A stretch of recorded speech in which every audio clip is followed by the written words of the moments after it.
तो आज की जो हमारी डिस्कशन होने वाली है, परफेक्शन आईएएस का सेट नंबर 11 को हम लोग आज डिस्कस करेंगे। परफेक्शन आईएएस का सेट नंबर 11 की बात करेंगे तो इंडियन पॉलिटी को कवर कर रही है। ठीक है, टोटल प्रश्नों की संख्या यहाँ पे 150 होने वाली है। वीडियो आपको दो सीरीज में देखने को मिलेगा। पहला पार्ट 1 होगा, ठीक है, पार्ट 1 में 75 क्वेश्चन को डिस्कस करेंगे, और दूसरा वीडियो की बात करेंगे तो पार्ट 2 होगा। पार्ट 2 में फिर 75 क्वेश्चन को डिस्कस किया जाएगा। ठीक है, तो चलिए शुरू करते हैं। और पहला क्वेश्चन जो आपके सामने यहाँ पे रहा, थोड़ा सा मैं इसको जूम कर दे रहा हूँ ताकि आप लोग को दिखने में कठिनाई ना हो। ठीक है, और जूम कर देता हूँ।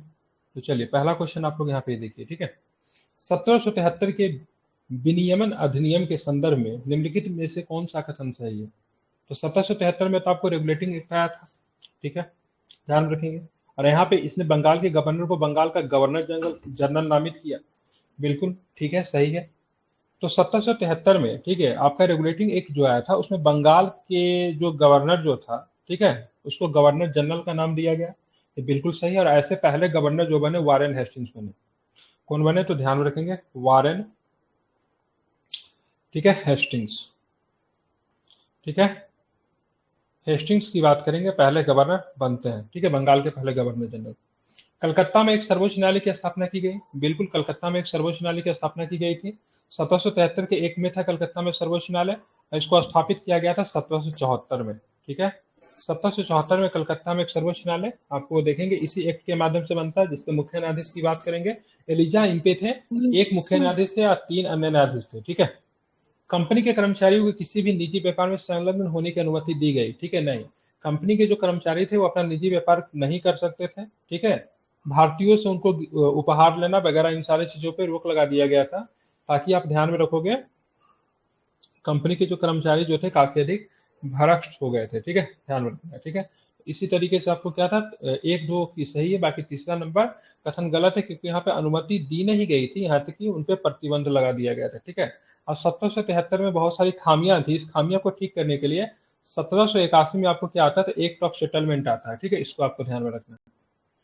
पीस इंडिया एक्ट 1784 के संदर्भ में निम्नलिखित में से कौन सा कथन सही है? पीस इंडिया, ठीक है, 1784 के संदर्भ में निम्नलिखित में से कौन सा कथन सही है? भारत में कंपनी के क्षेत्रों को पहली बार भारत में ब्रिटिश संपत्ति कहा गया। ये ठीक है। ब्रिटिश सरकार को कंपनी के मामलों पर सर्वोच्च नियंत्रण दिया गया। ये भी ठीक है। इसने प्रावधान किया कि सर्वोच्च न्यायालय को कलकत्ता के सभी निवासियों पर अधिकार क्षेत्र होना चाहिए। ये इसमें नहीं था। ठीक है, 3 नंबर ऑप्शन जो देख रहा है, ये इसमें नहीं था। ये किसमें था? ठीक है, 1781 में था। ठीक है, ध्यान रखेंगे, 1781 में जो एक्ट ऑफ सेटलमेंट आया था उसमें ये बातें कही गई थी। 1781 में एक्ट ऑफ सेटलमेंट में था, न कि 1784 में। बाकी ये वाला ऑप्शन सही है, ब्रिटिश सरकार को कंपनी के मामलों पर सर्वोच्च नियंत्रण दिया गया। अब भारत में कंपनी के क्षेत्रों को पहली बार भारत में ब्रिटिश संपत्ति कहा गया, ये आपका सही है। ठीक है, बाकी 3 नंबर ऑप्शन की बात करेंगे आपका गलत। तीसरा प्रश्न देखिए, स्थगन प्रस्ताव के बारे में निम्नलिखित में से कौन सा कथन गलत है? स्थगन प्रस्ताव के बारे में, प्रस्ताव केवल सभापति की अनुमति से ही पेश किया जा सकता है। उठाया गया मामला निश्चित हलिया और महत्वपूर्ण सार्वजनिक चिंता का विषय होना चाहिए। राज्यसभा को सरकार की निंदा करने के लिए स्थगन प्रस्ताव को उपयोग करने की अनुमति नहीं है। इसे स्वीकार करने के लिए 50 सांसदों की समर्थन की आवश्यकता होती है। तो बताना निम्नलिखित में से कौन सा कथन गलत है? तो पहला वाला कथन की बात करेंगे, वही गलत है, कि प्रस्ताव केवल सभापति की अनुमति से ही पेश किया जा सकता है, ऐसा नहीं है। स्थगन प्रस्ताव संसदीय व्यवस्थाओं में, विशेष रूप से संसद या राज्य विधानसभाओं जैसे विधायी निकायों में उपयोग की जाने वाली एक प्रतिक्रियात्मक युक्ति या सदन के किसी सदस्य द्वारा तत्काल सार्वजनिक महत्व के किसी विशिष्ट मामले पर चर्चा करने के उद्देश्य से दिन के कामकाज को स्थगित करने के लिए पेश किया जा सकता है। ठीक है, ध्यान रखेंगे, प्रस्ताव केवल अध्यक्ष की अनुमति से ही पेश किया जा सकता है, सभापति की अनुमति से नहीं। ठीक है, ध्यान रखेंगे, इसका विकल्प एक की बात करें गलत है। ठीक है, प्रस्ताव केवल अध्यक्ष की अनुमति से पेश किया जा सकता है, सभापति की अनुमति से नहीं। ठीक है, ऐसा ये कह रहा है, इसको आपको ध्यान रखिएगा, इसलिए इसको गलत लिया है। ठीक है, अब चलेंगे यहाँ पे 1909 के अधिनियम की बात करेंगे। मुसलमानों के लिए सांप्रदायिक प्रतिनिधित्व की प्रणाली की शुरुआत हुई थी। ये तो आपका बिल्कुल सही है, किसी प्रकार की कोई दिक्कत नहीं है, ये इसी में जाएगा। 1909 में बात कर प्रांतों में द्वैत शासन को समाप्त किया गया, तो नहीं किया गया। प्रांतों में द्वैत शासन को समाप्त करने की बात करेंगे तो ठीक है, नहीं, लगाया गया था, ना कि समाप्त किया गया था। प्रांतों में द्वैत शासन को समाप्त 1935 में किया गया था। ठीक है, और बताएंगे इसका क्या होगा। बी को किधर मिलाएंगे? दूसरा नंबर को। पहली बार प्रत्यक्ष चुनाव कराए गए थे, और यहाँ पे 1947 के अधिनियम में उत्तरदायी सरकार की स्थापना हुई थी। ठीक है, तो एक का क्या होगा, एक का आपका एक ही नंबर ऑप्शन होगा। ठीक है, मुसलमानों के लिए सांप्रदायिक प्रतिनिधित्व प्रणाली की शुरुआत हुई। दूसरा नंबर की बात करेंगे, 1919 के अधिनियम में पहली बार प्रत्यक्ष चुनाव शुरू किए गए। ठीक है, और 1935 के अधिनियम में प्रांतों में द्वैध शासन को समाप्त कर दिया गया और केंद्र में द्वैध शासन लगाया गया था। ठीक है, 1947 के अधिनियम में उत्तरदायी सरकार की स्थापना हुई थी। तो ऑप्शन नंबर क्या है, बी आपका सही है। सुप्रीम कोर्ट कानूनी सेवा समिति के बारे में निम्नलिखित कथनों पर विचार करना है। यह कानूनी सेवा प्राधिकरण अधिनियम 1987 के तहत स्थापित एक वैधानिक निकाय है। ठीक है, ध्यान रखेंगे। भारत के मुख्य न्यायाधीश इसके अध्यक्ष के रूप में कार्य करते हैं। समिति में राष्ट्रपति द्वारा नियुक्त अन्य सदस्य भी शामिल होते हैं। कितने गलत कथन है बताना है, तो ध्यान रखेंगे। तो इसमें केवल 2 गलत कथन है। ठीक है, तो सही कथन की बात करेंगे तो पहला वाला कथन तो सही है, यह कानूनी सेवा प्राधिकरण अधिनियम 1987 के तहत स्थापित एक वैधानिक आयोग है। ठीक है, ध्यान रखेंगे। तो सुप्रीम कोर्ट कानूनी सेवा समिति के बारे में निम्नलिखित में कथनों में से कौन सा कथन सही है, तो पहला वाला स्टेटमेंट सही है। ये कानूनी सेवा प्राधिकरण अधिनियम 1987 के तहत स्थापित एक वैधानिक निकाय है। भारत में मुख्य न्यायाधीश इसके अध्यक्ष के रूप में कार्य करते। इस वाला कथन की बात करेंगे, गलत लिया है। क्यों गलत लिया कि इसकी अध्यक्षता भारत के सर्वोच्च न्यायालय के एक मौजूदा न्यायाधीश के द्वारा की जाती है। ठीक है, मुख्य न्यायाधीश नहीं होता है। मुख्य न्यायाधीश की बात करेंगे तो मुख्य न्यायाधीश, ठीक है, कानूनी सेवा प्राधिकरण अधिनियम की बात करेंगे तो यहाँ पे कानूनी सेवा समिति के, ठीक है, मार्गदर्शन प्रदान करने के रूप में मुख्य संरक्षक के तौर पे काम करते हैं, न कि अध्यक्ष के तौर पे। ये तो गलत लिया है। समिति में राष्ट्रपति द्वारा नियुक्त अन्य सदस्य भी शामिल होते हैं। तो ध्यान में, राष्ट्रपति के द्वारा नहीं नामित होते, भारत के मुख्य न्यायाधीश के द्वारा नामित होते हैं। ठीक है, तो इसको क्या बोलते हैं, ठीक है, लीगल सर्विसेज कमिटी। ठीक है, इसको क्या बोला जाता है, SCLSC कहते हैं। ठीक है, इसकी स्थापना 1987 में हुआ था। और इसका अध्यक्ष की बात करेंगे तो सुप्रीम कोर्ट का कोई न्यायाधीश इसका अध्यक्ष होता है। और समिति में राष्ट्रपति के द्वारा नियुक्त अन्य सदस्य नहीं शामिल होते, मुख्य न्यायाधीश के द्वारा इसमें अन्य सदस्य शामिल होते हैं। भारत का मुख्य न्यायाधीश की बात करेंगे तो मार्गदर्शक और संरक्षक के तौर पर इसका काम करता है। तो 2 कथन गलत। जवाहरलाल नेहरू निम्नलिखित में से किस अधिनियम को गुलामी का नया चार्ट कहा था। ठीक है, तो क्या बताएंगे, ऑप्शन नंबर सी। ठीक है, तो 1935 के अधिनियम को क्या बताया था, गुलामी का नया चार्ट कहा था। इस अधिनियम का उन्होंने निंदा किया था। ठीक है, अब आते हैं, देखेंगे सरदार वल्लभ भाई पटेल साहब के पास क्या था, तो गृह मामले थे। क्या थे इनके पास, तो गृह मामले पटेल साहब के पास थे। मौलाना अबुल कलाम आजाद साहब के पास की बात करेंगे, इनके पास क्या था, शिक्षा, देश के पहले शिक्षा मंत्री रहे थे। आर षणमुखम चेट्टी की बात करेंगे, देश के पहले वित्त मंत्री रहे थे। और डॉक्टर राजेंद्र प्रसाद की बात करेंगे तो खाद्य और कृषि मंत्री थे, बाद में राष्ट्रपति बना दिए गए। ठीक है, तो क्या इसका ऑप्शन होगा, तो ऑप्शन नंबर ए की बात करेंगे, सही है। और भी कुछ बता देता हूं, जरा सुन लीजिए। ठीक है, देखेंगे जब मुस्लिम लीग और कांग्रेस मिलकर, ठीक है, जब प्रांतीय चुनाव हुई थी 1946 में, तो वहां पे 14 सदस्य चुने गए थे। ठीक है, जिसमें 9 की बात करेंगे कांग्रेस से थे और 5 की बात करेंगे मुस्लिम लीग से थे। ठीक है, जवाहरलाल नेहरू की बात करें, प्रधानमंत्री विदेशी मामले थे इनके अधीन। सरदार वल्लभ पटेल के पास गृह मामले थे।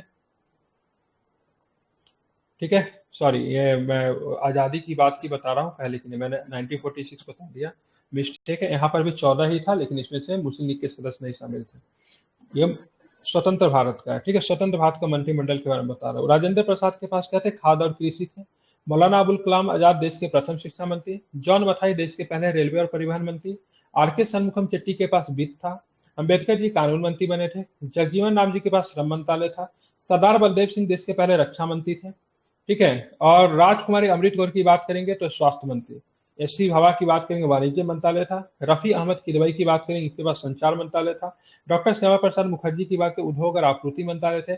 बीएन गाडगिल की बात करें, निर्माण, खान और बिजली मंत्रालय। ठीक है, तो यहाँ पर भी संख्या 14 ही थी, लेकिन 14 की बात करेंगे तो कांग्रेस से थी। ठीक है, एक 1946 में बना था अंतरिम सरकार, उसमें भी संख्या 14 थी, जिसमें से 9 किसमें थे, कांग्रेस से थे, और 5 की बात करेंगे मुस्लिम लीग से थे। ठीक है, अंतरिम सरकार नहीं, यहाँ पे स्वतंत्र भारत के बारे में बात हो रहा है। ठीक है, पहले मंत्री। अब आते हैं निम्नलिखित कथनों पर फिर से आपको विचार करना। 44वें संविधान संशोधन अधिनियम 1976 को मिनी संविधान के रूप में जाना जाता है, तो ये गलत है। 44 की जगह पे क्या होगा, 42 होगा। ठीक है, अनुच्छेद 368 के संसद संविधान के मूल ढांचे में बदलाव कर सकती है, तो नहीं कर सकती है। ठीक है, अनुच्छेद 368 के तहत संसद के, ठीक है, मूल ढांचे में बदलाव नहीं किया जा सकता है। ठीक है, तो कोई भी कथन सही नहीं है, ध्यान में रखेंगे। ठीक है, बेसिक स्ट्रक्चर में बदलाव नहीं किया जा सकता, अनुच्छेद 368 के तहत। ठीक है, संशोधन करने का अधिकार नहीं है। निम्नलिखित में से कौन सी विशेषताएं संविधान की संघीय विशेषता है? तो संविधान की संघीय विशेषता की बात करेंगे तो शक्तियों का विभाजन होना चाहिए, लिखित संविधान होना चाहिए। ठीक है, और कोई भी नहीं है। ठीक है, इसमें से दो ही ऑप्शन की बात करेंगे, यही है। ठीक है, बाकी अगर केंद्र के द्वारा राज्य में राज्यपाल की नियुक्ति करते हैं तो राज्य की शक्ति कमजोर होती है, तो एक तरह से ये, ठीक है, संघीय व्यवस्था नहीं है। मजबूत केंद्र भी नहीं होना चाहिए और एकल नागरिकता तो बिल्कुल नहीं होना चाहिए। ठीक है, जहाँ पे संघीय व्यवस्था अच्छा वाला होगा, मतलब ओरिजिनली संघीय व्यवस्था, वहाँ पे एकल नागरिकता नहीं होगा। जैसे कि बात की यूएसए में क्या है, डुअल सिटीजनशिप है, केंद्र मजबूत नहीं है, राज्य वहाँ पे मजबूत है, शक्तियों का विभाजन हो चुका है, लिखित संविधान है, केंद्र के द्वारा राज्य में राज्यपाल की नियुक्ति नहीं की जाती है। ठीक है, वहाँ पे न्यायालय भी अलग अलग होते हैं, न्यायालय भी वहाँ पे एकीकृत नहीं है। ये दो लक्षण की बात करेंगे, दो लक्षण ही बात करेंगे केवल, किसका है, तो संघीय विशेषता वाले हैं। Option number 10, sorry, question number 10 देखेंगे। निम्नलिखित कथनों में से कितने कथन गलत है? संसदीय प्रणाली को सरकार के बेस मिनिस्टर मॉडल के रूप में जाना जाता है, ये तो सही है। संविधान संसदीय प्रणाली को केवल केंद्र में स्थापित करता है, राज्यों में नहीं, ये तो गलत है। भारतीय संसद एक संप्रभु निकाय है। ठीक है, तो भारतीय संसद की बात करेंगे तो क्या भारतीय संसद संप्रभु निकाय है? यस। हाँ, नहीं है। ठीक है, भारतीय संसद एक संप्रभु निकाय नहीं है। ठीक है, ब्रिटिश संसद एक संप्रभु निकाय है, ब्रिटिश संसद जो चाहे वो कर सकते हैं, लेकिन भारतीय संसद पे बहुत अधिक, मतलब क्या है, चेक एंड बैलेंस रखा जाता है। मतलब संसद की कोई इस तरह की कानून अगर बना दे, ठीक है, तो ध्यान में रखेंगे, तो न्यायालय उसका क्या करती है, रिव्यू करती है। अगर कानून अगर गलत हो तो उसको रद्द भी किया जा सकता है। ठीक है, अगर कोई संस्था का संप्रभु निकाय है तो उसमें किसी बाहरी हस्तक्षेप नहीं होगा, लेकिन संसद में बाहरी हस्तक्षेप है, न्यायालय का हस्तक्षेप होता है। ठीक है, तो इसलिए गलत है। ठीक है, दो कथन की बात करेंगे, गलत है। ठीक है, ब्रिटिश संसद के बारे में कहा जाता है वो संप्रभु निकाय है। अगर ब्रिटिश संसद अगर कोई कानून बना देती है तो उसके कानून का खंडन नहीं किया जा सकता है। ठीक है, कितने सही मौलिक है, पूछ सही उत्तर चुने। तो सही की बात की कितने सही उत्तर है? केवल दो सही है। कथन गलत वाला पूछ रहा, सही है। ऊपर पूछा है हाँ, कथन गलत सही है, पूछ रहा है कि गलत पूछ रहा है? समझ में अच्छा, नहीं गलत आया। ही तो पूछ रहा है, तो मैंने दो तो काट दिया। ठीक है, जी जी। हाँ, तीसरा, दूसरा और तीसरा गलत है, पहला वाला सही है। सरकार बेस्ट मिनिस्टर मॉडल पे आधारित है, बिल्कुल ठीक है। मौलिक अधिकारों के बारे में निम्नलिखित कथनों पर विचार करें। मौलिक अधिकार सामाजिक और आर्थिक लोकतंत्र के विचार को बढ़ावा देने के लिए है। तो ध्यान में रखेंगे, पहला वाला ऑप्शन की बात करेंगे तो पहला वाला ऑप्शन की बात करेंगे तो आपका गलत है। मौलिक अधिकार राजनीतिक लोकतंत्र के विचार को बढ़ावा देना है, न कि सामाजिक और आर्थिक। ठीक है, क्या होता है राजनीतिक लोकतंत्र? ठीक है, ये गलत हो गया। वो प्राकृतिक में न्यायोचित है, बिल्कुल प्रकृति की बात के न्यायोचित है, ध्यान रखेंगे। उसका तीसरा स्टेटमेंट की बात करेंगे, तीसरा की बात करेंगे, वो निरपेक्ष नहीं है। ठीक है, सापेक्ष है। क्या है ये? सापेक्ष है, मतलब विशेष परिस्थितियों में भेदभाव किया जाता है, इसलिए निरपेक्ष नहीं है। ठीक है, वो पवित्र है तो नहीं। ठीक है, ध्यान रखें, पवित्र का मतलब, कहने का मतलब है, क्या बोलते हैं यार इसको, मतलब यहाँ पे पढ़िए, यहाँ पे, ठीक है, यहाँ पे समझ में आ जाएगा। सार्कोस्टेंट नहीं है। ठीक है, मतलब पवित्र कहने का मतलब इसको कभी भी समाप्त नहीं किया जा सकता, ऐसा नहीं है, इसको समाप्त किया जा सकता है। संसद संविधान संशोधन के माध्यम से कम या निरस्त कर सकती है। तो बताना कौन सा स्टेटमेंट इसमें सही है, कितने कथन सही है? तो केवल एक कथन सही। वो प्रकृति में क्या है, न्यायोचित है। निरपेक्ष नहीं होता, क्या होता? मौलिक अधिकार क्या है? सापेक्ष है। न्यायोचित है मतलब अगर मौलिक अधिकार का आपका उल्लंघन करता है कोई, या फिर किसी प्रकार हनन होता है, तो आप न्यायालय जा सकते हो, इसके लिए आपको रिट दिया गया है। ठीक है, और सामाजिक और आर्थिक लोकतंत्र के विचार को बढ़ावा नहीं देती है, और राजनीतिक लोकतंत्र को बढ़ावा देती है। सामाजिक और आर्थिक लोकतंत्र को बढ़ावा देने के लिए हमारे पास क्या है, तो राज्य के नीति निर्देशक तत्व है। ठीक है, अब यहाँ पे देखिए, निम्नलिखित कथनों पर विचार कीजिए। इसमें सहकारी समितियों के गठन के अधिकार को मौलिक अधिकार बनाया। ठीक है, इसमें सहकारी समितियों के संवर्धन पर राज्य नीति का एक नया निदेशक विधान शामिल किया गया। इसमें संविधान में एक नया भाग, ठीक है, 9 का बी, 9 का बी है ना, 9 का बी जोड़ा, जिसका शीर्षक सहकारी समितियां थी। तो ये हुआ था आपका, ध्यान रखेंगे, 97वां संविधान संशोधन 2011 में। ठीक है, तो कौन सा संविधान संशोधन था? तो 97वां नंबर का संविधान संशोधन था। कब हुआ था?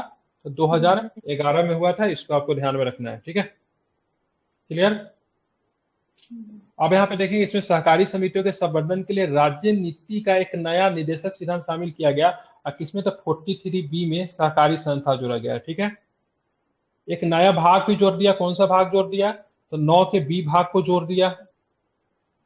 ठीक है, एक नया शीर्षक भी जुड़ गया। ठीक है, सहकारी समिति के लेके, जो कि 243 के, ठीक है, ZH से, ठीक है, 243 के, ठीक है, ZT तक होगा। कहां तक होगा?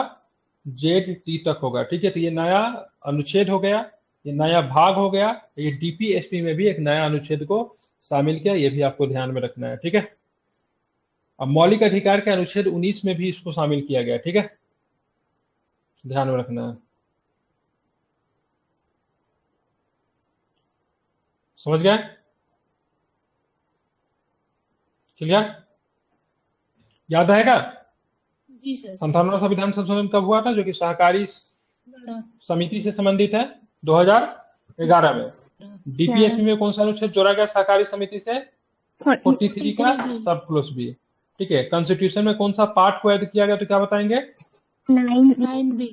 9B को। ठीक है, अनुच्छेद 243 से ZH से लेके ZT तक, मतलब H to T। ठीक है, H से लेके T तक। ठीक है, ध्यान में रखेंगे। क्लियर? और अनुच्छेद 19 में भी शामिल किया गया सहकारी समिति को। अब चलेंगे 13 नंबर क्वेश्चन देखेंगे। बहुत अच्छा प्रश्न देखने को मिल रहा है। पहला कथन की बात करें, ब्रिटिश संविधान से न्यायिक समीक्षा, बताना है कौन सा कथन गलत है। तो पहला तो गलत हो गया। न्यायिक समीक्षा की बात करेंगे, ब्रिटिश संविधान से नहीं लिया हुआ है। ब्रिटिश संविधान से हम लोगों ने संसदीय सरकार को लिया, कानून का शासन को लिया है, विधायी प्रक्रिया को लिया है, एकल नागरिकता को लिया है, कैबिनेट प्रणाली को लिया है, विशेषाधिकार रीट को लिया है, संसदीय विशेषाधिकार को लिया है, और दू सदन, ठीक है, मतलब बाइकैमरल जो होता है वो लिया है। दूसरा की बात करेंगे तो दूसरा क्या है, वो भी गलत है। एकल नागरिकता की बात करेंगे, हम लोगों ने ब्रिटेन से लिया है। आर्य संविधान से राज्यसभा के सदस्यों का नामांकन की बात करेंगे तो तीसरा नंबर स्टेटमेंट की बात करेंगे, सही है। कनाडाई संविधान से सर्वोच्च न्यायालय का सलाहकार क्षेत्राधिकार की बात करेंगे तो ये भी सही है। ठीक है, कनाडा का संविधान एक मजबूत केंद्र वाला संघ, केंद्र में अपशिष्ट शक्तियों का निहित होना, केंद्र द्वारा राज्य के राज्यपालों की नियुक्ति और सर्वोच्च न्यायालय के सलाहकार क्षेत्राधिकार लिया गया। ठीक है, तो बताना कितने कथन सही, तो 2 इग्नू की बात करेंगे, आपका क्या है, सही है। ठीक है, ध्यान में रखना है।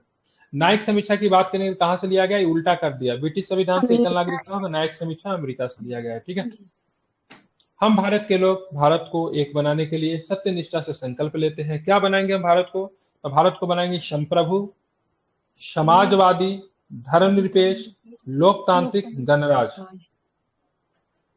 ठीक है, तो हम लोग बनाएंगे संप्रभु, बनाएंगे समाजवादी, बनाएंगे धर्मनिरपेक्ष, बनाएंगे लोकतांत्रिक, बनाएंगे और गणराज्य बनाएंगे। ठीक है, ध्यान में रखना है, इंपॉर्टेंट। ठीक है, तो पूरा मैं एक बार पढ़ दे रहा हूँ, जरा सुन लीजिए। ठीक है, हम भारत के लोग भारत को एक संप्रभु, प्रभुत्व संपन्न, समाजवादी, धर्मनिरपेक्ष, लोकतांत्रिक, गणराज्य बनाने का दृढ़ निश्चय करते हैं तथा इसके सभी नागरिकों को निम्नलिखित सुनिश्चित करते हैं: सामाजिक, आर्थिक और राजनीतिक न्याय, विचार, अभिव्यक्ति, विश्वास, आस्था और उपासना की स्वतंत्रता। ठीक है, 3 प्रकार की न्याय है, सामाजिक, आर्थिक, राजनीतिक न्याय है। ठीक है, ध्यान में, जो कि राजनीतिक न्याय कहाँ से प्राप्त होता है, तो फंडामेंटल राइट से। सामाजिक और आर्थिक न्याय की बात करेंगे तो DPSP से भी है। ठीक है, ध्यान में रखेंगे। विचार, अभिव्यक्ति, विश्वास, आस्था और उपासना की स्वतंत्रता है, 5 प्रकार की स्वतंत्रता है। स्थिति और अवसर की समानता है, 2 प्रकार की समानता है, तथा उन सभी के बीच में व्यक्ति की गरिमा और राष्ट्र की एकता और अखंडता सुनिश्चित करने वाली बंधुता। हमारे संविधान में इस अवसर पर उपस्थित सभी लोग, ठीक है, 26 नवंबर 1949 को इस संविधान को अंगीकृत, अधिनियमित और आतंकित करते हैं। ठीक है, ध्यान रखें क्या था, तो संविधान का मैंने अभी जो पढ़ा वो क्या था, प्रस्तावना था। क्या था वो, प्रस्तावना था। पूछेगा संविधान का सार क्या है, तो प्रस्तावना संविधान का क्या है, सार है। प्रस्तावना की बात करेंगे, संविधान का दर्शन भी है। ठीक है, आप इसे याद रखेंगे। ठीक है, आप चलते आगे, हम लोग देखते हैं कौन सा स्टेटमेंट है। ठीक है, 15 नंबर क्वेश्चन देखिए, निम्नलिखित में से कौन सी बात है भारतीय राजनीति के लोकतांत्रिक चरित्र की अभिव्यक्ति है। ठीक है, तो ध्यान रखें कौन है, तो सार्वभौमिक व मताधिकार है हमारे यहाँ, आवधिक चुनाव भी होता है, कानून का भी शासन है। ठीक है, और साथ में न्यायपालिका की स्वतंत्रता भी है। ठीक है, तो सारे स्टेटमेंट की बात करेंगे, सही है। ठीक है, ध्यान रखना। आप चलेंगे संविधान की प्रस्तावना के संदर्भ में निम्नलिखित में से कौन सा कथन सही है। प्रस्तावना के बारे में बात हो रहा है। बेरोजगारी यूनियन मामले में सुप्रीम कोर्ट ने कहा प्रस्तावना संविधान का एक हिस्सा है, ये गलत है। ठीक है, ये कब कहा था, केशवानंद भारती मामले में कहा था, और कब कहा था, 1973 में। ठीक है, 1960। ठीक है, ध्यान रखेंगे। केशवानंद भारती मामला 1973 में सर्वोच्च न्यायालय ने पहले की राय को खारिज कर दिया और माना कि प्रस्तावना संविधान का क्या हिस्सा है। ठीक है, ध्यान रखेंगे। ठीक है, और इसने देखा कि प्रस्तावना अत्यंत महत्वपूर्ण और संविधान के प्रस्तावना में व्यक्त भव्य और महान दृष्टिकोण को प्रकाश में पढ़ा और व्याख्या किया जाना चाहिए। ठीक है, तो ध्यान रखेंगे 1973 में पूरी तरीके से इसको मान लिया गया। ठीक है, हालांकि बेरुवारी यूनियन का मामला 1960 का मामला है। कब का है? कब बेरुवारी वाला मामला कब है? बेरुवारी वाला मामला कब है? 60। 60 में। यस। हाँ ठीक है। अगर प्रस्तावना के प्रावधान, ठीक है, प्रस्तावना के प्रावधान कानून की अदालतों में लागू करने योग्य है, ठीक है, तो ये नहीं है। ठीक है, नहीं लागू कर सकते हो। ठीक है, तो कोई भी सही उत्तर नहीं है। ऑप्शन नंबर क्या होगा? डी होगा। ठीक है, अनुच्छेद 3 संसद को निम्नलिखित के लिए अधिकृत करता है। ठीक है, ध्यान रखें, किस लिए अधिकृत करता है? तो किसी राज्य का क्षेत्रफल बढ़ाया भी जा सकता है, किसी राज्य का क्षेत्रफल कम भी किया जा सकता है। ठीक है, और साथ में क्या किया जा सकता है? किसी राज्य का नाम भी बदला जा सकता है। और ध्यान रखिएगा, इसके लिए किसी राज्य से अनुमति लेने की भी क्या है? आवश्यकता नहीं है। ये भी आपको ध्यान में रखना है, आप इसे याद कर सकते हैं। ठीक है, अब चलेंगे आगे, देखेंगे 18 नंबर क्वेश्चन देखेंगे। भारत को विनाशकारी राज्यों का अविनाशी संघ के रूप में वर्णित किया गया है। ठीक है, तो सही है, पहला नंबर ऑप्शन की बात करें सही है। राज्य क्या है यहाँ पे? विनाशकारी है। ठीक है, संघ की बात करेंगे अविनाशी है। पर संघ कभी समाप्त नहीं हो सकता। देखिए, राज्यों का विनाश हो सकता है, दो राज्यों को जोड़ा जा सकता है, दो राज्यों को कम किया जा सकता है, सीमा परिवर्तन किया जा सकता है। संघ सरकार राज्यों को नष्ट कर सकती है, जबकि राज्य सरकारें संघ को नष्ट नहीं कर सकती है। ठीक है, तो दोनों को दोनों स्टेटमेंट की बात करेंगे सही है, एक दूसरे का स्पष्टीकरण भी है। ठीक है, ध्यान रखेंगे।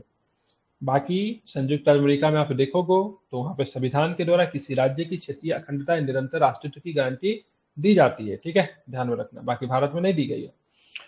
विदेशी शत्रुओं और प्राकृतिक नागरिकों के संदर्भ में निम्नलिखित में से कौन सा कथन गलत है? ठीक है, सुनिएगा जरा।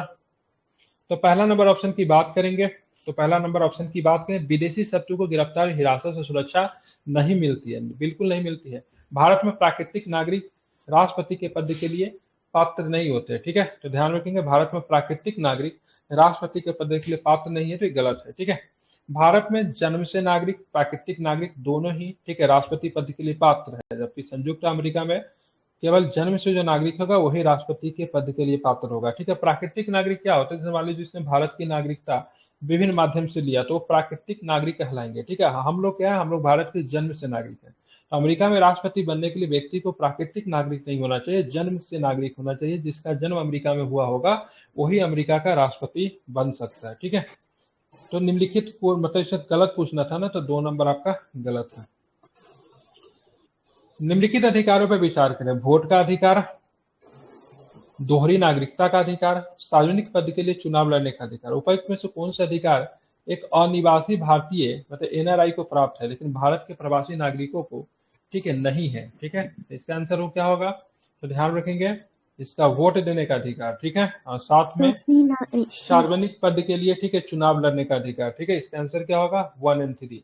मतलब ये ऐसे अधिकार है जो अनिवासी भारतीय मतलब नॉन रेसिडेंटल इंडियन को प्राप्त तो है लेकिन भारत के प्रवासी नागरिक, ठीक है, ओसीआई को नहीं प्राप्त है। ठीक है, भारत का प्रवासी नागरिक जो होता है उसको ओसीआई कहते हैं। ठीक है, ध्यान में रखना है। ठीक है, तो इसका ऑप्शन क्या होगा? 1 और 3।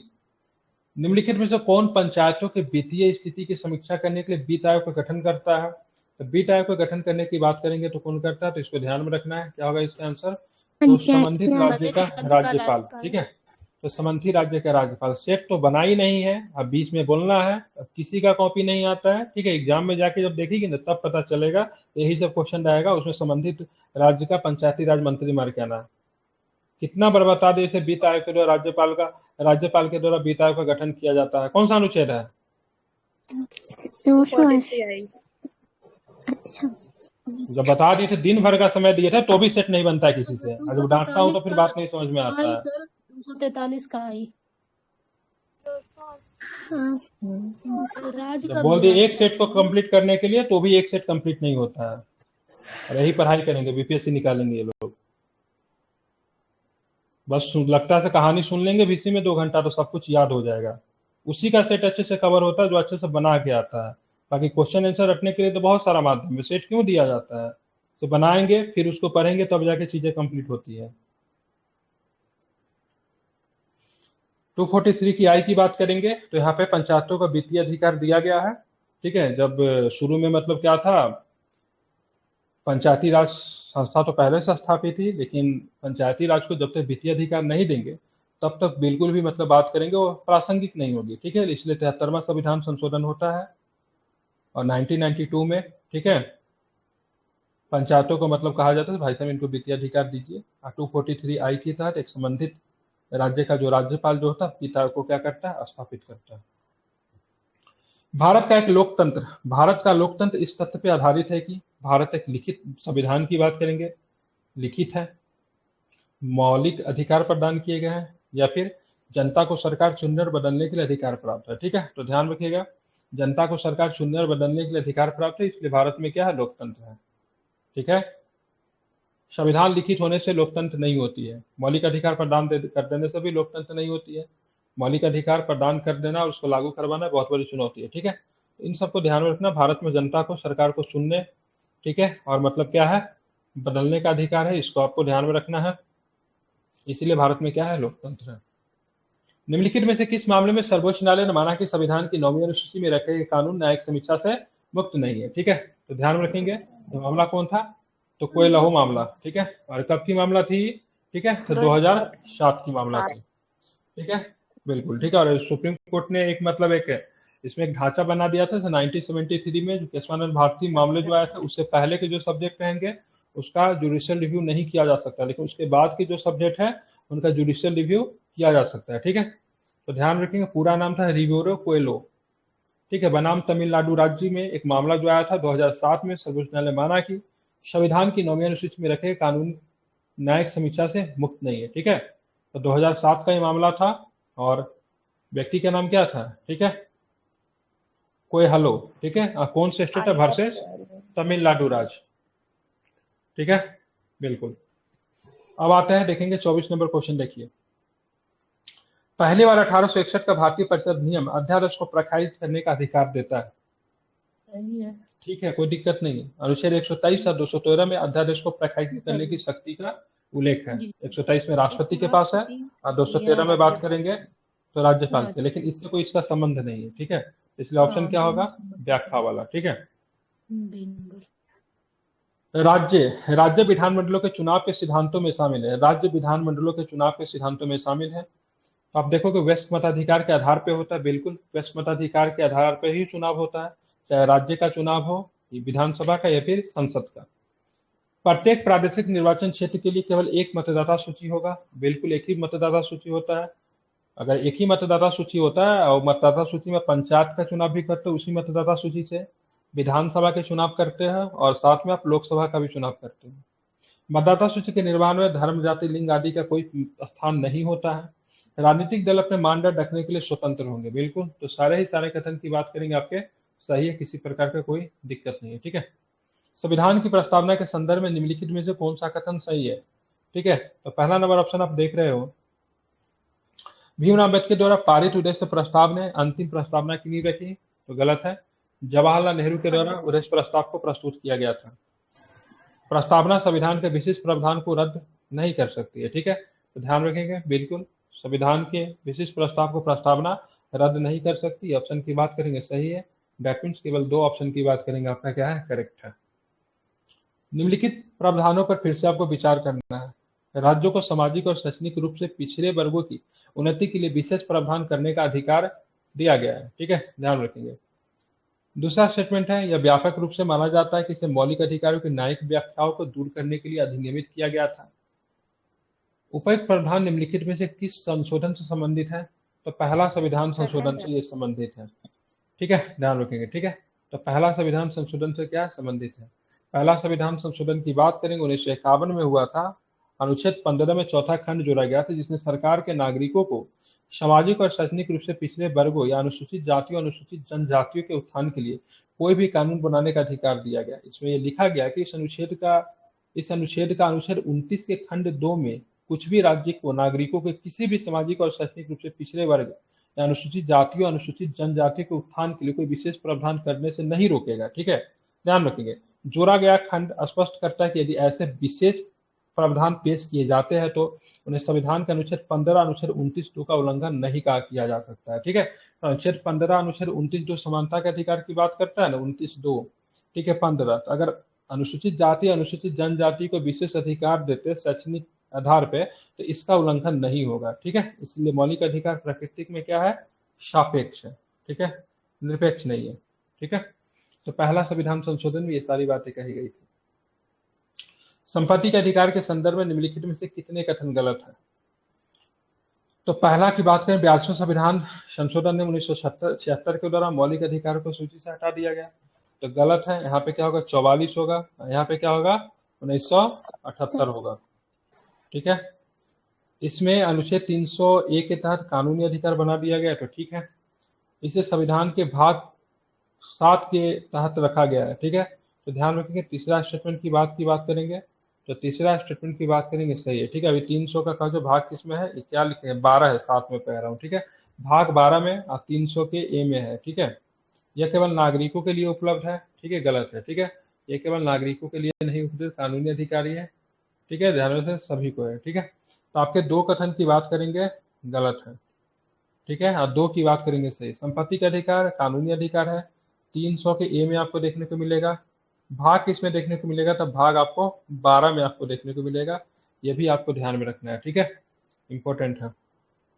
पहले किसमें था, तो पहले 19 के किसमें था, ई में था या एफ में था, ये किसमें था, तो 19 के एफ में भी हुआ करता था। ठीक है, चलिए अब हम लोग चलेंगे आगे, देखेंगे कौन सा प्रश्न है। प्रोटेम स्पीकर के बारे में निम्नलिखित में से कौन सा कथन गलत है? राष्ट्रपति लोकसभा के लिए प्रोटेम स्पीकर की नियुक्ति करता है। ठीक है, ये सही है। प्रोटेम स्पीकर की नियुक्ति भारतीय संविधान के अनुच्छेद 94 के प्रावधान के तहत की गई, तो गलत है। ठीक है, किसमें होता है, 93 है ना। प्रोटेम स्पीकर की नियुक्ति भारतीय संविधान का अनुच्छेद 93 के प्रावधान के तहत की जाती है, इसलिए विकल्प बी गलत है। ठीक है, ध्यान में रखेंगे। लोकसभा का पहले प्रोटेम स्पीकर गणेश वासुदेव मावलंकर थे। ठीक है, वे सभी निर्वाचित सदस्यों को पद की शपथ दिलाते थे, ये भी आपका ठीक है। ये 93 में था कि 95 में था? 95 है ये। 95 में नियुक्ति था कि प्रोटेम स्पीकर होगा, वो था, पद था। इसमें सॉल्यूशन में 93 लिखा हुआ है, एक बार चेक कर लीजिए इसका क्या है, 93 में क्या है, चेक करना जरा। सॉल्यूशन में 93 दिया हुआ है, हमने 95 पढ़ा था सर। इस बार का प्रोटेम स्पीकर का नाम क्या था? जी सुरेश। भारद्वाज कुछ महताब करके कोई थे ना, भरतहरि माता।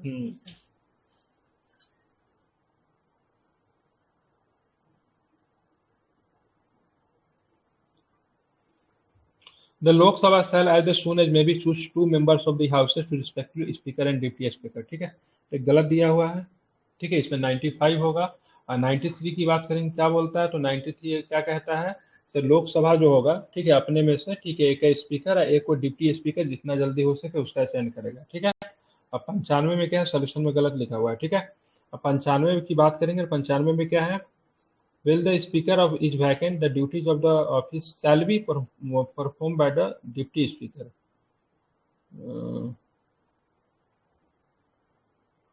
प्रोटेम स्पीकर का कौन सा आर्टिकल है? 95 था ना सर। 94 सही है, क्योंकि इसी के तहत 94 के सेकंड के तहत ही किया जाता है नियुक्ति प्रोटेम का, राष्ट्रपति के द्वारा किया जाता है। ये अभी हाल फिलहाल चर्चा में भी गलत ले रहे हैं। यहाँ पे तो गलत है, 93 में थे कि स्पीकर और एक क्या बोलते हैं वाइस स्पीकर चुना जाएगा, हुआ है। सॉल्यूशन में 93 दिया हुआ, इसलिए गलत किया। क्या होगा, 95 का सब क्लोज एक है ना सर जी। हाँ, सीधे 95 नहीं होगा, 95 का है। हाँ ठीक है, वही मैं कह रहा हूँ। ठीक है, 95 का सब क्लोज क्या होगा, एक होगा। और सीधे 95 में दूसरा चीज है। ठीक है, सीधे 95 की बात करूंगा तो सीधे 95 का मतलब क्या है, मतलब 95 में सीधे अगर स्पीकर का पद अगर वैकेंट होगा तो उसके पद पे मतलब वाइस स्पीकर काम करेगा, वो है। और 93 में क्या है, एक सदन का मतलब एक स्पीकर होगा, एक मतलब क्या होगा, वाइस। वाइस स्पीकर होगा वो 93 में है। मतलब अध्यक्ष और उपाध्यक्ष का पद 93 में है। और 95 में क्या है, मतलब अध्यक्ष का पद खाली रहेगा तो उपाध्यक्ष काम करेगा। और 95 के एक में क्या है, इसमें प्रोटेम स्पीकर है। चलिए, इसमें गलत दिया हुआ है। निम्नलिखित अधिकारों पर विचार करना: अस्पृश्यता का उन्मूलन, मानव तस्करी और जबरन श्रम पर प्रतिबंध, अल्पसंख्यक और शैक्षणिक संस्थानों स्थापित करने और उनका प्रशासन करने का अधिकार, और कारखानों में बच्चों के रोजगार पर प्रतिबंध। भारत में संविधान में शोषण के विरुद्ध अधिकार द्वारा उपर्युक्त में से कौन सा अधिकार को प्रकल्पित किया गया? कौन कौन सा अधिकार है?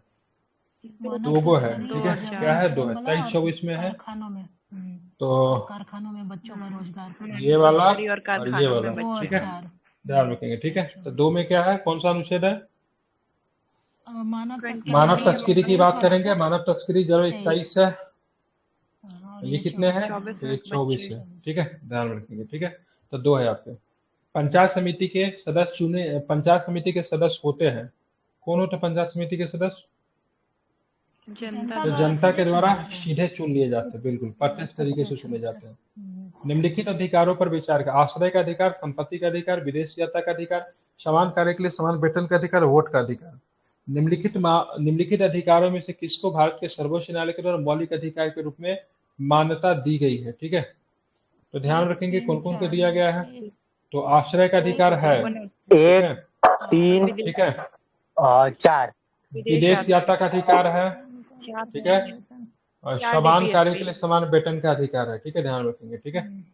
है, वो तो समान डीपीएससी वेतन है का सर। अधिकार। DPSP है ना, समान DPSP है, सामान्य कार्य सामान्य वेतन। फंडामेंटल राइट कैसे है ये? समान कार्य के लिए समान वेतन की बात करेंगे, इसका बहुत सारा अनुच्छेद को मिलाकर पढ़ते तो मौलिक अधिकार में भी आता है, ठीक है। 16, 15 और 16 में जो है ना सर, कुछ वो अनुच्छेद तो को आपस मिला में ही मिलाकर पढ़ोगे ना तो मौलिक अधिकार हाँ। तब तो कोर्ट में जा रहा है, ठीक तब है। आएगा। कोर्ट में क्यों जा रहा है? फंडामेंटल राइट इसको बना दे रहा है तब तो कोर्ट में जा रहा है ना। डीपीएससी के प्रावधानों को लेकर आप कोर्ट में नहीं जा सकते, ठीक है। संपत्ति का अधिकार तो संविधान में था, हम वोट का अधिकार को तो कानूनी अधिकार है, ये भी आपका संविधान में था। तो आश्रय का अधिकार जो दिया गया था, ठीक है, ध्यान रखेंगे। अनुच्छेद विदेशी 21 यात्रा का अधिकार की बात करेंगे तो 21 जो में। मामला जो है थी, क्या नाम था, कौन गांधी है? मेनका गांधी मेनका गांधी वाला केस में था ये, ठीक है। अब बाकी की बात करेंगे और ये भी, ठीक है, समान कार्य के समान वेतन के लिए ये भी लिया है, ठीक है। इसका ऑप्शन की बात करें 32 का ऑप्शन क्या लिया है? बी लिया है, ठीक है। विदेशी यात्रा का अधिकार सर्वोच्च न्यायालय ने माना कि विदेश यात्रा का अधिकार संविधान के 19(1)(d) के तहत आवागमन की स्वतंत्रता का अधिकार का एक हिस्सा है। इसका मतलब है कि प्रत्येक नागरिक को राज्य के द्वारा किसी भी अनुचित प्रतिबंध या हस्तक्षेप के बिना भारत के बाहर या भारत लौटने का भी अधिकार है। मतलब जाएगा तो लौटेगा भी ना, तो भारत लौटने का अधिकार भी फंडामेंटल राइट है। सर्वोच्च न्यायालय ने यह भी माना कि राज्य संविधान के अनुच्छेद 19(5) के तहत भारत की संप्रभुता, अखंडता, सुरक्षा, विदेशी राज्यों के साथ मैत्रीपूर्ण संबंध, सार्वजनिक व्यवस्था और नैतिकता के हित में इस पर उचित प्रतिबंध भी लगा सकती है, मतलब जाने से रोक भी सकती है। समान कार्य के लिए समान वेतन का अधिकार सर्वोच्च न्यायालय ने माना कि समान कार्य के लिए समान वेतन का अधिकार भारतीय संविधान का, ठीक, अनुच्छेद 14 और 16 के तहत समानता का अधिकार का एक हिस्सा है, ठीक है। 14 और 16 को मिलाएंगे तो समानता का अधिकार का हिस्सा बन जाता है, ठीक है, ध्यान में रखेंगे, ठीक है। हाँ, इसका मतलब है कि प्रत्येक नागरिक को लिंग, जाति, धर्म आदि के आधार पर किसी भी भेदभाव में बिना समान मूल्य के काम के लिए समान पारिश्रमिक प्राप्त करने का अधिकार है। सर्वोच्च न्यायालय यह भी माना कि यह अधिकार एक संवैधानिक लक्ष्य है। इसे संविधान का अनुच्छेद किसमें देखने को 39 के डी में 39 के डी में के अनुसार राज्य द्वारा प्रदान किया जाना चाहिए, जो राज्य के नीति निर्धारक तत्व का भी एक हिस्सा है। तो 39 के डी में है, 14 16 को मिलाकर पढ़ेंगे तो ये भी आपका एक अधिकार बन जाएगा, ये भी आपको ध्यान में रखना है। रीट के संदर्भ में निम्नलिखित में से कौन सा कथन गलत है? बंदी प्रत्यक्षीकरण तब जारी किया जाता है जब हिरासत न्यायालय के अधिकार क्षेत्र से बाहर हो, ठीक है। तो पहला तो सही है, मतलब न्यायालय के अधिकार क्षेत्र से बाहर हो फिर भी अगर लोगों को गिरफ्तार करेंगे तो बंदी प्रत्यक्षीकरण। जब कर्तव्य विवेकाधीन हो तो अनिवार्य न हो तो परमादेश रीट जारी किया जाता है, ध्यान रखेंगे। तो दूसरा की बात करेंगे तो वो भी आपका क्या है, सही है, ठीक है। तीसरा की बात करें निषेध प्रशासनिक अधिकारियों के खिलाफ जारी के लिए नहीं, प्रशासनिक अधिकारी के खिलाफ निषेध नहीं जारी करते, किसके खिलाफ जारी करते हैं, ठीक है। तो न्यायालय के खिलाफ जारी होता है, ठीक है। एक न्यायालय दूसरे न्यायालय, मतलब उच्चतम, मतलब ऊपर के न्यायालय, मतलब हाईकोर्ट या सुप्रीम कोर्ट अपने अधीनस्थ न्यायालय के खिलाफ इसको जारी करते हैं, ठीक है। व्यक्तिगत अधिकारों और प्रभावित करने वाले प्रशासनिक अधिकारियों के खिलाफ उत्प्रेषण जारी किया जा सकता है, ठीक है। डी सही है, ध्यान रखेंगे। पहले उत्प्रेषण रीत केवल न्यायिक और अर्ध न्यायिक अधिकारियों के विरुद्ध ही जारी किया जा सकता था, न कि प्रशासनिक अधिकारियों के विरुद्ध। हालांकि 1991 में सुप्रीम कोर्ट ने फैसला सुनाया व्यक्तियों के अधिकारों को प्रभावित करने वाला प्रशासनिक अधिकारियों के खिलाफ भी ठीक है स्टट्यूटरी जारी की जा सकती है, निषेध की तरह। तो मतलब ये आप ध्यान में रखोगे, उत्प्रेषण ठीक है और निषेध रीत केवल की केवल किसके खिलाफ, तो न्यायालय के खिलाफ जारी किया जा सकता है, लेकिन उत्प्रेषण की बात इसको क्या बोलते हैं, स्टट्यूटरी बोलते हैं, या प्रशासनिक अधिकारी के खिलाफ भी जारी होता है। तो ध्यान रखना, इससे सी की बात करेंगे आपका, तो 33 का आंसर क्या होगा, सी होगा। नहीं, मतलब ये आपका गलत है, बाकी ये सही है और ये सही है। राज्य नीति निर्देशक सिद्धांतों के संदर्भ में निम्नलिखित में से कौन सा कथन गलत है। वे कल्याणकारी राज्य और पुलिस राज्य दोनों की अवधारणा को मूर्त रूप देते हैं। 34 की बात करेंगे तो पहला वाला की बात करेंगे तो कथन की बात करेंगे, गलत है, क्योंकि नीति निर्देशक सिद्धांत की बात करेंगे तो कल्याणकारी राज्य की स्थापना की बात करता है, न कि मतलब पुलिस राज्य। ठीक है, ध्यान रखिए। वे देश में आर्थिक और सामाजिक लोकतंत्र स्थापित करते हैं, तो दूसरा सही है। ठीक है, आर्थिक और सामाजिक लोकतंत्र नीति निर्देशक तत्व में है। अगर राजनीतिक लोकतंत्र की बात करेंगे तो मौलिक अधिकार में। वो अपने उल्लंघन के लिए न्यायालयों द्वारा कानूनी रूप से लागू करने की योग्य है तो नहीं है। ठीक है, ध्यान में रखेंगे। निदेशक सिद्धांत द्वारा राज्य द्वारा कानून बनाने को प्रभावित कर, निदेशक सिद्धांत राज्य द्वारा कानून बनाने को प्रभावित करने के लिए भी है। तो 34 का जो चौथा स्टेटमेंट की बात करेंगे सही है। मतलब कहा जाता है राज्य जब कोई कानून बनाए तो निदेशक तत्वों को मतलब क्या रखे, ध्यान में रखे। मतलब एक तरह से राज्यों को कानून बनाने के लिए निदेशक तत्व जो है उनके लिए क्या करता है, तो उनके लिए मतलब एक तरह से क्रिस बनाता, मतलब उनको चेक एंड बैलेंस रखता है। भाई साहब यहाँ पे ये है, इसको जरा ध्यान में रखो, इसको हित में रखकर बनाओ। ठीक है, तो सही पूछ रहा है कि गलत पूछ रहा है, गलत पूछ रहा है। तो 1 और 4 आपका क्या है, गलत है। ऑप्शन नंबर क्या हो जाएगा, 1 और 3। 1 और 3 गलत है, तो ऑप्शन नंबर क्या हो जाएगा, बी। अब यहाँ पे देखो ये प्रश्न देखिए, काफी बेहतरीन प्रश्न है। निम्नलिखित में से कौन से नीति निर्देशक 42वें संविधान संशोधन अधिनियम के द्वारा जोड़ दिए गए। ठीक है, कौन कौन से जोड़े गए, तो पहला नंबर की बात करेंगे तो बच्चों के स्वस्थ विकास के लिए अवसर सुनिश्चित करना जोड़े गए। पर्यावरण की रक्षा और सुधार करना ध्यान में रखेंगे, तो क्या ये जोड़े गए थे, ये भी जोड़े गए थे। सहकारी समितियों के पेशेवर प्रबंधन को बढ़ावा देना, ये तो नहीं थे, तो 97वां संविधान संशोधन 1911 हो जाएगा, 2011। उद्योगों के प्रबंधन में श्रमिकों की भागीदारी को सुनिश्चित करना, ये भी जोड़ा गया था। तो 1, 2, 4 आपका क्या है, सही है। ठीक है, एक बार मैं रिपीट कर दे रहा हूं, यहाँ पे आप देखोगे समान न्याय को बढ़ावा देना, गरीबों को मुफ्त कानूनी सहायता प्रदान कर, इसको नालसा कहते हैं। ठीक है, ये 39 के ए में रखा गया, तो इसी समय इसको ऐड किया गया था। ठीक है, एक अनुच्छेद और भी जुड़ा था, उद्योगों के प्रबंधन में श्रमिकों की भागीदारी सुनिश्चित करने और कदम उठाने के लिए, इसके लिए कौन सा जोड़ा गया, इसके लिए 43 का सब क्लोज ए को जोड़ दिया गया। ठीक है, पर्यावरण की रक्षा और सुधार करना तथा वनों के, ठीक है, वन्य जीवन की सुरक्षा करना, ये किसमें जोड़ा गया था, 48 में जोड़ा गया, 48 के ए में। ठीक है, ये सबके सब ध्यान रखें, 48 के ए में शामिल किया गया। ठीक है, समझ गए, तो ये सारी चीजों को शामिल किया गया था। और सहकारी समितियों के पेशेवर प्रबंधन को बढ़ावा देना, ये शामिल नहीं था। ठीक है, इसके लिए 2011 में 97वां नंबर का संविधान संशोधन होता है, और इसके लिए कौन सा अनुच्छेद जोड़ा गया था, 43 का बी जोड़ा गया। ठीक है, तो सहकारी समिति को पेशेवर प्रबंधन में 43 बी है, और उद्योगों वाला में क्या है, 43 ए है। बड़ा कंफ्यूजन होता है, उद्योग में 43 ए और सहकारी समिति में, ठीक है, 43 बी। ठीक है, अगर बात करेंगे 39 के ए में क्या है, तो 39 के ए की बात करेंगे तो 39 के ए में क्या है, तो समान न्याय और समान, हाँ बिल्कुल, हाँ नालसा जिसको कहते हैं। ठीक है, और 48 के ए में क्या है, तो पर्यावरण से संबंधित है, इसको भी जरा आप लोग ध्यान में रखेंगे। डीपीएसपी मौलिक अधिकारों से कैसे भिन्न होते हैं। ठीक है, मौलिक अधिकार है ना, तो डीपीएसपी की बात करें मौलिक अधिकारों से कैसे भिन्न होते हैं, तो डीपीएसपी लागू करने योग्य नहीं है, जबकि मौलिक अधिकार लागू करने योग्य है। ठीक है, इसी प्रकार से क्या है, ये भिन्न है। ठीक है, ध्यान रखेंगे। ठीक है, ठीक है, आप चलेंगे आगे, देखेंगे निम्नलिखित कथनों पे फिर से आपको विचार करना है। मादक पेय और दवाओं के सेवन पे प्रतिबंध, गायों के वध पे प्रतिबंध, मानव तस्करी, जबरन श्रम पे प्रतिबंध, उपर्युक्त में से कौन सा नीति निर्देशक सिद्धांतों में शामिल है? क्या बताओगे? ये तो 190 फंडामेंटल राइट है। ये क्या है? जी सर फंडामेंटल राइट है 2324। ठीक है, 23 एक आधो केवल क्या होगा इसमें शामिल होगा। ठीक है, ध्यान में रखना है। ठीक है, 47 एक तो 47 हो जाएगा ना आर्टिकल मादक के दवाओं का सेवन। ठीक है, बिल्कुल ठीक है। तो ध्यान रखिए, काफी अधिक क्या है, महत्वपूर्ण है। ठीक है, ध्यान में इसको रखना है। ठीक है, अब राज्य नीति के निर्देशक सिद्धांत के संदर्भ में निम्नलिखित में से कौन सा कथन सही है? राज्य नीति के निर्देशक सिद्धांतों को संविधान के 4 के ए में सूचीबद्ध किया गया है। तो पहला वाला गलत है। ठीक है, क्योंकि 4 के ए में नहीं है भाई साहब, सीधा सीधा 4 में है।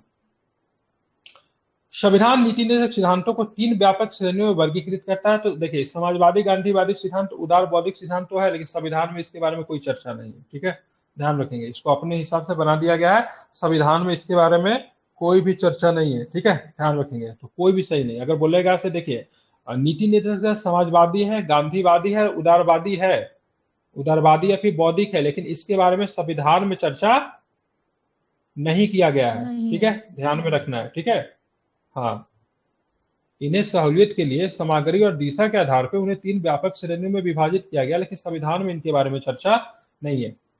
यहीं से गलती करवाता है। राज्य चुनाव आयोग के निम्नलिखित कार्यों पर विचार करें और नीचे दिए गए कोड का उपयोग करके सही उत्तर का चयन करें। राज्य में पंचायतों और नगर पालिकाओं के चुनाव के लिए मतदाता सूची तैयार करती है क्या? ये ठीक करती है, बिल्कुल सही है। राज्य की पंचायतों और नगर पालिकाओं के लिए चुनाव भी आयोजित करती है, तो ये भी आपका सही है। राज्यपाल द्वारा दिए गए निर्देशों के अनुसार पंचायतों और नगर पालिकाओं के अलावा अन्य निकायों के चुनाव भी आयोजित करेगी। ठीक है, तो ये गलत है। राज्य चुनाव आयोग को केवल राज्य की पंचायतों और नगर पालिकाओं के लिए चुनाव करने का अधिकार है। ठीक है, मतदाता सूची तैयार करता और भारतीय चुनाव आयोग के निर्देश अनुसार कार्य। मतदाता सूची तैयार करने का काम इसका नहीं है। मतदाता सूची तैयार करने का काम किसका है? तो ध्यान रखेंगे, चुनाव आयोग का है। ठीक है, हाँ, चुनाव आयोग का है। और जो चुनाव आयोग जो मतदाता सूची तैयार करेगा उसके लिए पंचायत स्तर का चुनाव होगा, नगर पालिका का चुनाव होगा, विधानसभा का चुनाव होगा और लोकसभा का चुनाव होगा। ठीक है, तो मतदाता सूची तैयार करने की इसकी जिम्मेवारी नहीं है। ठीक है, राज्य चुनाव आयोग एक अन्य कार्य संविधान के अनुच्छेद, ठीक है, 243 के किसमें है? 243 के से लेके 243 का, ठीक है, Z243 का ZA तक है। किस पे तक है? तो ZA। ठीक है, A to Z है ना, तो Z to A याद कीजिएगा। ठीक है, 243 की K से लेके 243 के Z से A तक है। ठीक है, ध्यान रखेंगे। आप चलेंगे 40 नंबर क्वेश्चन देखें। इसमें क्या चुनना था भाई? सही उत्तर चुनने। तो सही उत्तर क्या हो जाएगा? तो सही उत्तर 40 का 39 है ना, 1 और 2। हाँ, ठीक है, 1 और 2। ठीक है, और 40 नंबर क्वेश्चन देखेंगे। निम्नलिखित में से गलत जोड़ी की पहचान करें। ठीक है, गलत जोड़ी की क्या पहचान का अनुच्छेद 50 में क्या है? तो अनुच्छेद 50 में न्यायपालिका और कार्यपालिका को अलग है। तो ठीक है, अनुसूचित जातियों और अनुसूचित जाति और जनजातियों के शैक्षणिक और आर्थिक हितों का बढ़ावा देना 46 में है। ठीक है, ये सभी बच्चों के लिए बचपन की, ठीक है, देखभाल और शिक्षा का प्रावधान की बात करेंगे तो 44 में नहीं है। ठीक है, 44 में क्या है? यूसीसी है, यूनिफॉर्म सिविल कोड है। ठीक है, ये किसमें है? 45 में है। ठीक है, ग्राम पंचायत की गठन की बात करेंगे तो 40 में है। ठीक है, तो सही उत्तर क्या होगा? सी हो गया, क्योंकि गलत बोल रहा था ना, तो ये वाला क्या होगा? ध्यान में रखेंगे, सही है। आप चलेंगे संविधान संशोधन के संदर्भ में निम्नलिखित में से कौन सा कथन गलत है? संविधान संशोधन की शुरुआत राज्य विधानसभाओं में की जा सकती नहीं। संविधान संशोधन करने का अधिकार केवल संसद के पास है। ठीक है, विधायक को केवल मंत्री द्वारा ही पेश किया जा सकता है, किसी निजी सदस्य के द्वारा नहीं। तो दूसरा नंबर ऑप्शन की बात करेंगे, वो भी गलत है। निजी सदस्य के द्वारा पेश किया जा सकता है, मंत्री के द्वारा। तो जो मंत्री के द्वारा जो विधायक को पेश किया जाए वो सरकारी विधायक होता है। कौन सा विधायक होता है? सरकारी विधायक। ठीक है, इसके लिए राष्ट्रपति की पूर्व अनुमति की आवश्यकता होती है। ठीक है, ध्यान रखेंगे। तो तीसरा वाला गलत है, संविधान संशोधन विधेयक में राष्ट्रपति की पूर्व अनुमति की आवश्यकता नहीं होती है। 2 सदनों के बीच असहमति की स्थिति में कोई संयुक्त बैठक नहीं होती है। ठीक है, तो चौथा वाला की बात करेंगे, ये सही है। ठीक है, जब 2 सदन के बीच असहमति हो जाएगा तो संविधान संशोधन विधेयक में किसी प्रकार की ज्वाइंट सेशन नहीं होती है। संविधान संशोधन विधेयक को दोनों सदन से अलग अलग पास करवाना पड़ता है। ठीक है, मतलब ज्वाइंट सेशन नहीं होगा। ठीक है, संविधान संशोधन विधेयक में ज्वाइंट सेशन नहीं होता है। ठीक है, तो गलत चुनना होगा पक्का। तो 1, 2, 3 की बात करेंगे क्या आपका गलत है। ठीक है, ध्यान रखना। साधारण विधेयक में ध्यान रखिएगा ज्वाइंट सेशन है, लेकिन जब भी अगर संविधान संशोधन विधेयक की बात करेंगे तो संविधान संशोधन विधेयक में ज्वाइंट सेशन नहीं होता है, क्योंकि दोनों सदनों से इसको अलग अलग पास करवाने की आवश्यकता होती है। ठीक है, ध्यान में रखना है। सर ऑप्शन हाँ, 3 में थोड़ा सा कंफ्यूजन लग रहा था, क्या क्योंकि कंफ्यूजन इसमें लग रहा है? ठीक है, संविधान राष्ट्रपति के संशोधन पूर्व की विधेयक में अनुमति हाँ बिल्कुल नहीं सिर्फ होता है। धन क्यों विधेयक राष्ट्रपति में, के पूर्व? सिर्फ धन विधेयक धन में नहीं विधेयक, होता है हाँ ना सर? बिल्कुल, धन विधेयक को राष्ट्रपति, ठीक है, हम्म, से अनुमति लेना पड़ता है। संविधान संशोधन विधेयक पर राष्ट्रपति से अनुमति लेने की कोई आवश्यकता नहीं है। ठीक है, सर बट ऐसा नहीं है कि संविधान संशोधन में कभी भी राष्ट्रपति रिटर्न नहीं कर सकते, उन्हें साइन करना ही करना है, क्योंकि उनसे पूछ के ही हम उस बिल को ले आते हैं। संविधान ऐसा संशोधन है सर, विधेयक जब हो जाता है तो राष्ट्रपति उसको उसको नहीं अस्वीकार लगा तो कर सकते सकते हैं, लेकिन रिटर्न नहीं कर सकते। ठीक है, इसमें शायद होता है अस्वीकार कर सकते हैं, ठीक है, लेकिन रिटर्न नहीं होता। जो धन विधेयक में भी क्या है, रिटर्न नहीं कर सकते, अस्वीकार कर सकते धन विधेयक में। ठीक जी है, सर। धन विधेयक में होता है राष्ट्रपति, ठीक है, उसको रिटर्न नहीं कर सकते, सदन को वापस भेज नहीं सकते, लेकिन हाँ उसको अस्वीकार कर सकते, ऐसे असहमति दे सकते उसमें। ठीक है, चाहे तो वो, लेकिन ज्वाइंट सेशन संविधान संशोधन विधेयक में नहीं होता है, इसको दोनों सदनों से अलग अलग पास करवाना पड़ता है। ठीक है, संयुक्त बैठक का कोई प्रावधान नहीं है। संयुक्त बैठक किसमें आएगा? साधारण विधेयक के सर मामलों में। ठीक है, कुछ मामलों में वित्त विधेयक, जो वित्त विधेयक जो होता है ना, मनी बिल, धन विधेयक नहीं, वित्त विधेयक। ठीक है, 117 में, जी सर। 117 का सब क्लोज 1, 117 का 117 का सब क्लोज 3। Close B. ठीक है, 2 प्रकार के वित्त विधेयक दिया गया है। ठीक है, इसमें किसी किसी मामलों में ज्वाइंट सेशन है। चलिए आगे चलते हैं।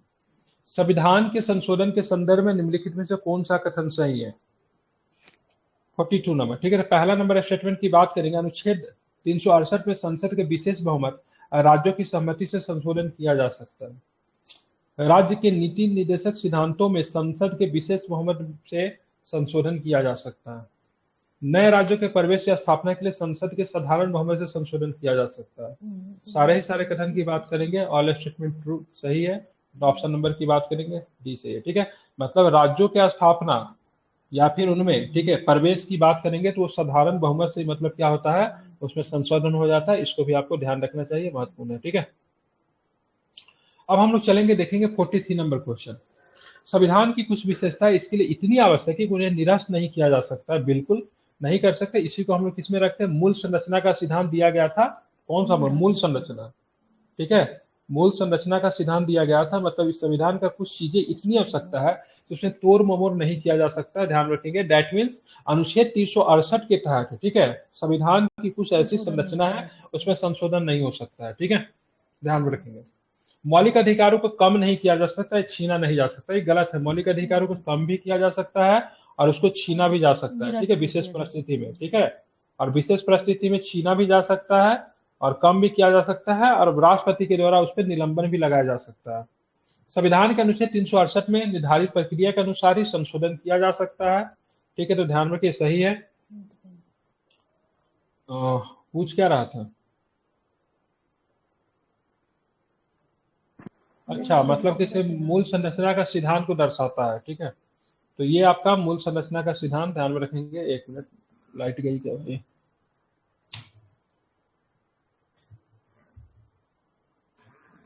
ठीक है, तो ध्यान में रखना है। और संविधान की प्रस्तावना में संशोधन नहीं किया जा सकता है, क्योंकि ये संविधान का हिस्सा नहीं है, और साथ ही इसकी वास्तविकता भावना का प्रतिनिधित्व करती है। तो ये भी आपका, ये मूल संरचना में क्या है, केवल पहला वाला सही होगा। संविधान की कुछ विशेषताएं इसके लिए इतनी आवश्यकता है कि उन्हें निरस्त नहीं किया जा सकता, यही केवल आपका मूल संरचना को दर्शाता है। ठीक है, बाकी कुछ मूल संरचना को नहीं दर्शा रहा है। ठीक है, तो क्या होगा? इसका ऑप्शन नंबर ए सही है, बाकी सारे के सारे कथन की बात करेंगे गलत है। ठीक है, अब 44 नंबर क्वेश्चन देखेंगे। अविश्वास प्रस्ताव के संदर्भ में निम्नलिखित कथनों पर विचार करना। सबसे पहले आप हमें बताओ, अविश्वास प्रस्ताव प्रस्तुत कहाँ करते हैं? लोकसभा में सर।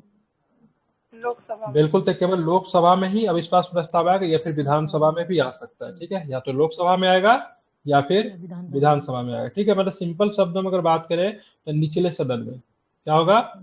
निचला सदन।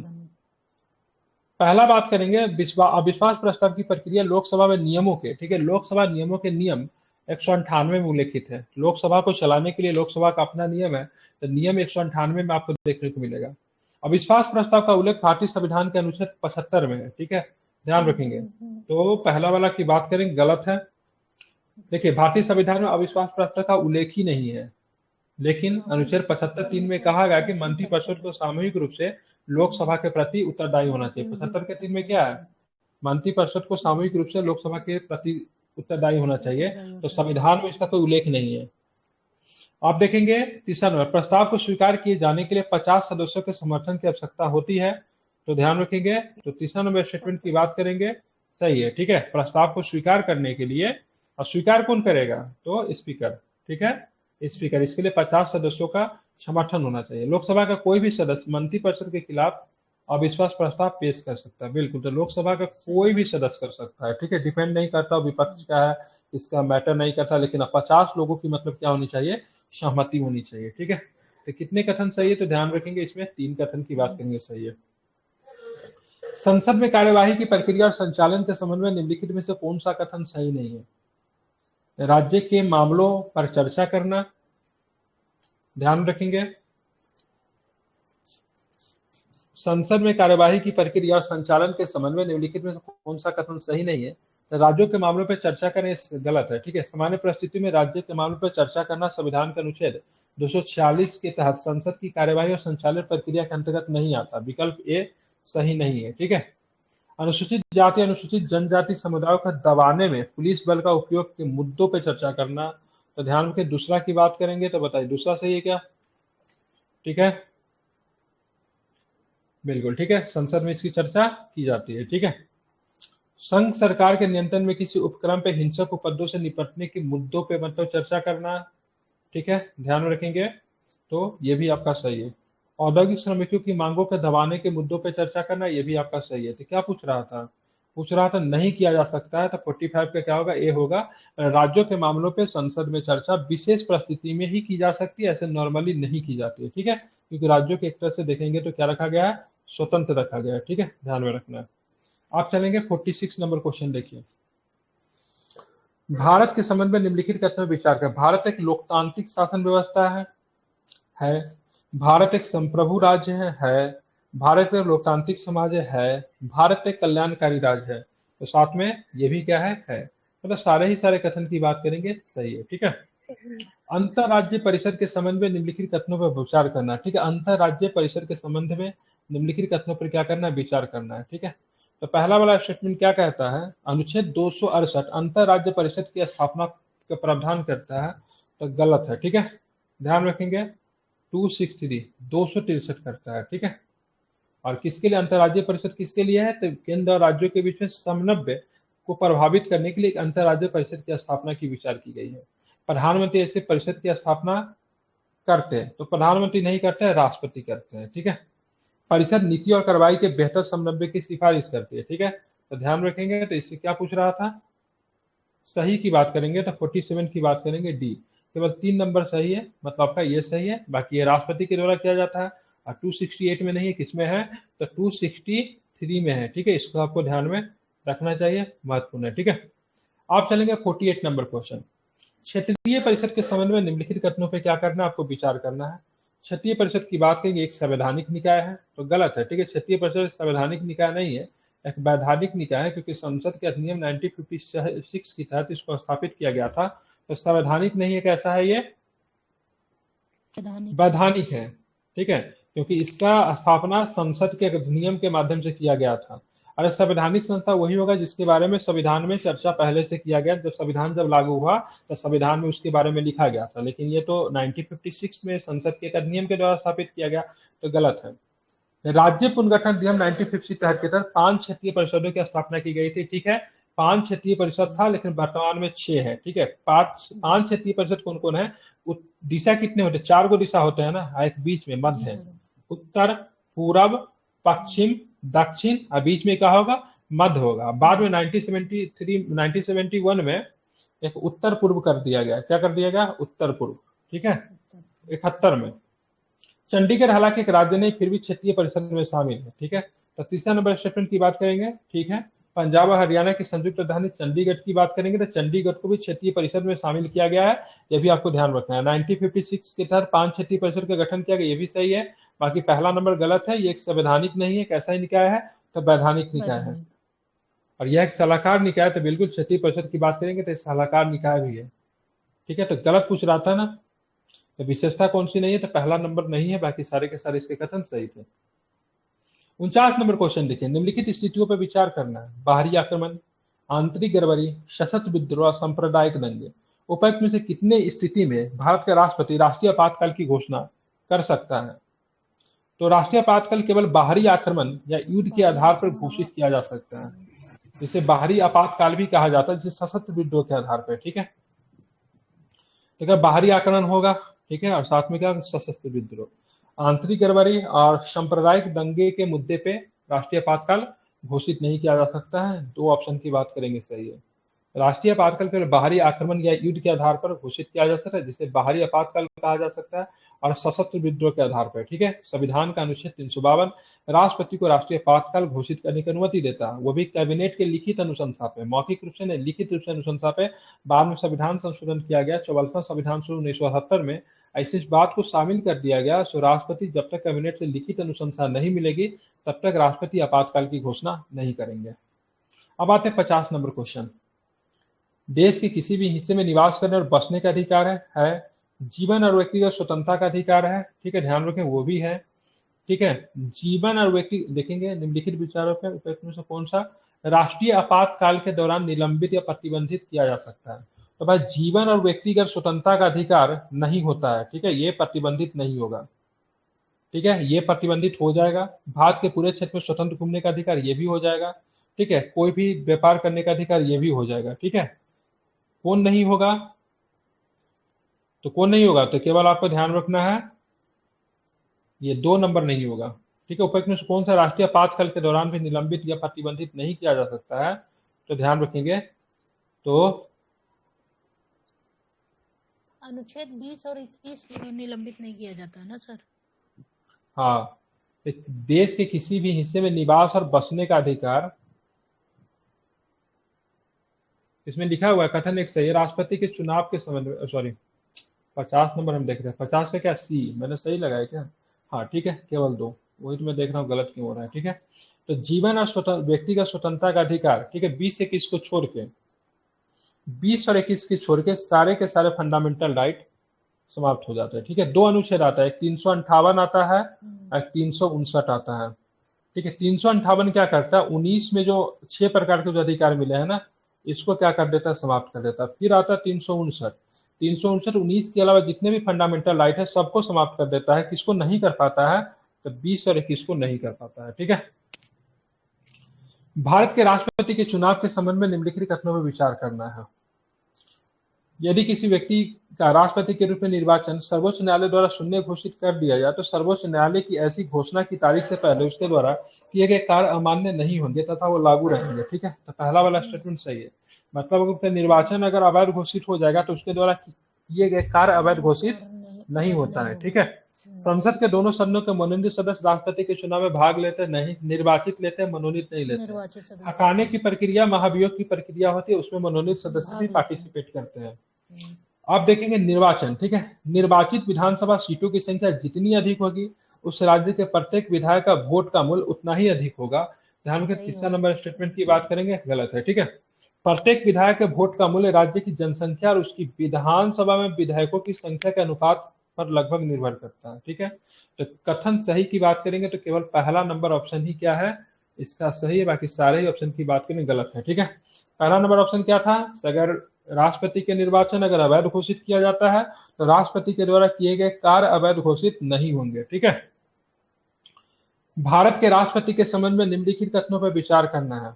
संघीय कार्यकारिणी का अध्यक्ष भारत का राष्ट्रपति होता है, पहला नंबर ऑप्शन देखेंगे तो ये पहला नंबर ऑप्शन की बात करेंगे सही है। संविधान के भाग 5 के अनुसार 52 से 78 संघीय कार्यपालिका से संबंधित है। संघीय कार्यपालिका में राष्ट्रपति आते हैं, उपराष्ट्रपति आते हैं, प्रधानमंत्री आते हैं, मंत्रिपरिषद आते हैं। अब भारत के अटॉर्नी जनरल भी इसमें शामिल होते हैं। राष्ट्रपति भारतीय राज्य का प्रमुख होता है और भारत का पहला नागरिक होता है। राष्ट्र की एकता, अखंडता और एकजुटता के प्रतीक के रूप में भी मतलब कार्य करता है। तो पहला नंबर सही है। राष्ट्रपति की शक्ति की कोई सीमा नहीं, तो गलत है। दूसरा नंबर सरासर है, राष्ट्रपति की शक्ति की सीमा है। राष्ट्रपति अपने मन से कोई काम नहीं करता, मंत्रिमंडल के सलाह से काम करता है, इसलिए इनकी शक्ति का क्या है, सीमा है। उसके बाद देखेंगे यदि विधायक के संसद द्वारा पुनः पारित किया जाता है तो राष्ट्रपति के लिए अपनी स्वीकृति देना अनिवार्य नहीं है। भाई साहब, जब दोबारा जब पारित करेंगे तो राष्ट्रपति को अपना स्वीकृति देना पड़ेगा, ठीक है। देना पड़ेगा। उसकी सिफारिश के बिना अनुदान की मांग नहीं की जा सकती। बिल्कुल, राष्ट्रपति की सिफारिश आपको लेनी पड़ती है, उसके बाद ही आप अनुदान की मांग कर सकते हो, ठीक है। तो कौन सा सही, तो ध्यान रखेंगे 2 और 4 की बात करेंगे तो ध्यान रखेंगे 2 और कौन सा 1 और 4 स्टेटमेंट क्या है आपका, सही है। बाकी 2 और 3 की बात करेंगे गलत है। संविधान के किस अनुच्छेद के अनुसार उपराष्ट्रपति अपने मत का प्रयोग तभी कर सकता है जब राज्यसभा में, ठीक है, किसी विधायक पे बराबर मत पड़ जाए, ठीक है। तो ये कहता है अनुच्छेद 100, क्या होता है, अनुच्छेद 100 के अनुसार क्या होता है, ध्यान में रखेंगे, जब बराबर मत जब पड़ जाता है तो वैसे कंडीशन में राष्ट्रपति, उपराष्ट्रपति जो सदन का सभापति होते हैं, वे क्या कर सकते हैं, मत का प्रयोग करेंगे और निर्णायक मत देंगे, ठीक है। निर्णायक मत देंगे तो क्या होगा, विधायक पे फैसला आ जाएगा 1 वोट से। और अनुच्छेद 101 की बात करेंगे तो अनुच्छेद 101 क्या कहता है, अनुच्छेद 101 इस बात पर चर्चा करता है कि क्या चुने हुए व्यक्ति संसद के दोनों सदनों के सदस्य बन सकते हैं, ठीक है। ध्यान रखेंगे, राज्य इन व्यक्तियों को उनसे संबंधित निर्वाचन क्षेत्र का प्रतिनिधित्व करने के लिए चुनती है। उदाहरण के लिए लोकसभा चुनावों के माध्यम से कोई व्यक्ति 5 वर्ष राष्ट्रपति या मंत्रिपरिषद द्वारा चयनित निकाय को भंग किए जाने तक किसी भी सीट पे मतलब क्या होता है, बना रह सकता है, ठीक है। 102 क्या है, तो सदस्यता के अयोग्यता को लेकर क्वेश्चन करती है अनुच्छेद 102 और सदस्यों के निर्भरता संबंधी प्रश्नों का निर्णय करती है 103, ठीक है। तो 100 अनुच्छेद की बात करें, बहुत अनुच्छेद है इसमें। 100 में क्या होता है, तो सभापति की बात करें, राज्यसभा का सभापति अपने निर्णायक मत को देते हैं, ठीक है।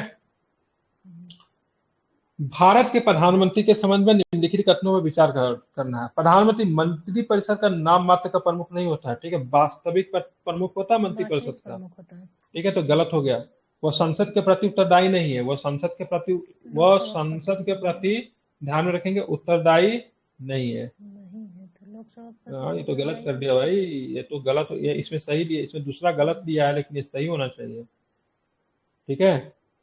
उत्तरदायी नहीं है जो बोल रहे हैं ना सर, तो लोकसभा के प्रति तो संसद के प्रति उत्तरदायी थोड़ी ना है वो, लोकसभा का प्रति उत्तरदायी, संसद में केवल लोकसभा थोड़ी ना आता है, ठीक है। ये अगर देखा जाए यहाँ पे जिसको गलत माना है, लेकिन ये सही है, संसद के प्रति उत्तरदायी नहीं होता, लोकसभा के प्रति उत्तरदायी है।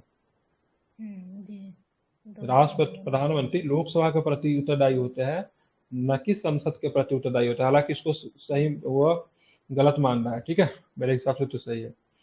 वो अपने किसी भी मंत्री को बर्खास्त नहीं कर सकता है, ठीक है। वो अपने, देखिए, वह अपने किसी मंत्री को बर्खास्त कर सकता है, ठीक है, ये भी गलत है। राष्ट्रपति को कह के बर्खास्त करवा सकता है। संविधान में प्रधानमंत्री की चयन और नियुक्ति के लिए विशिष्ट प्रक्रिया निहित है, ठीक है।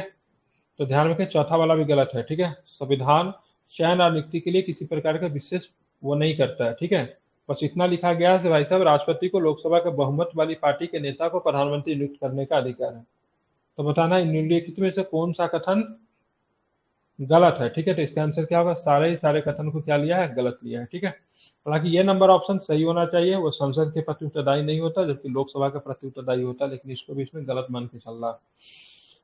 भारत के प्रधानमंत्री के संबंध में निम्नलिखित कथनों पर विचार कर रहे। प्रधानमंत्री राष्ट्रपति की इच्छा पर्यंत पद धारण रहता है और वो किसी, हाँ, अगर वो राज्यसभा से हो तो भी नहीं होगा। राज्यसभा से क्या फर्क पड़ता है, वो राज्यसभा का प्रति उत्तर, सरकार राज्यसभा से थोड़ी ना बनती है, सरकार लोकसभा से बनती है, इसलिए लोकसभा का प्रति उत्तर मंत्री भी तो राज्यसभा से होते हैं कुछ है।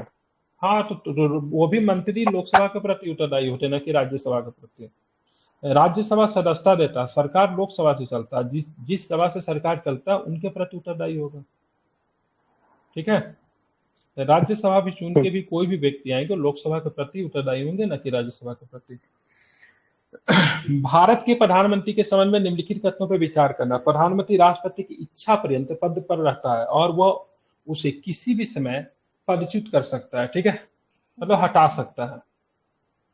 देखिए, तो ये गलत है। प्रधानमंत्री के कार्यकाल निश्चित नहीं होता है और वो राष्ट्रपति के इच्छा प्रसन्न पद पर बना तो रहता है, हालांकि इसका यह अर्थ नहीं होता कि राष्ट्रपति किसी भी समय प्रधानमंत्री को बर्खास्त कर दे, ये गलत है। ठीक है, वो राष्ट्रपति प्रधानमंत्री राष्ट्रपति के प्रसादपरंत पद पे तो रहता है, लेकिन राष्ट्रपति तब तक उसको नहीं हटा सकते जब तक उसके पास लोकसभा में क्या हो, बहुमत हो, बहुमत मसाले। दूसरा नंबर ऑप्शन की बात करेंगे तो वह राष्ट्रीय जल संसाधन परिषद का अध्यक्ष होता है। ठीक है, प्रधानमंत्री को अपनी नियुक्ति के समय संसद के किसी भी सदन का सदस्य होना आवश्यक है, जरूरी नहीं है। अगर प्रधानमंत्री बनने के लिए उसको किसी भी सदन का सदस्य होना जरूरी नहीं है। ठीक है, हालांकि उसको 6 महीना में प्रधानमंत्री बनने के बाद किसी एक सदन से उसको सदस्यता लेनी होगी, लेकिन वो प्रधानमंत्री बन भी जाता है तो उसको ये जरूरी नहीं कि उस समय किसी न किसी सदन का सदस्य होना चाहिए। ठीक है, 1997 में सुप्रीम कोर्ट ने माना कि एक व्यक्ति जो संसद के किसी भी सदन का सदस्य नहीं है उसे 6 महीने के लिए प्रधानमंत्री के रूप में नियुक्त किया जा सकता है, या फिर कोई मंत्री के तौर पर भी नियुक्त किया जा सकता है, जिसके भीतर अपने संसद के किसी भी सदन का सदस्य बनना चाहिए, अन्यथा यह प्रधानमंत्री नहीं रह जाता। संवैधानिक रूप से प्रधानमंत्री संसद के दोनों सदन में से किसी का भी सदस्य हो सकता है। ठीक है, या फिर मंत्री भी। प्रधानमंत्री मंत्री परिषद का प्रमुख होता है, तो बिल्कुल ठीक है।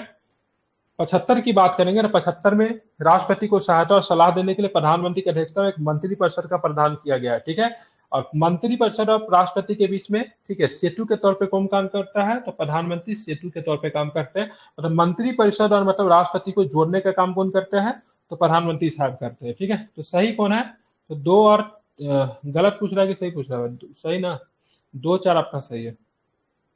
56 नंबर क्वेश्चन देखिए, तब तक मैं थोड़ा खिड़की खोल देता हूँ।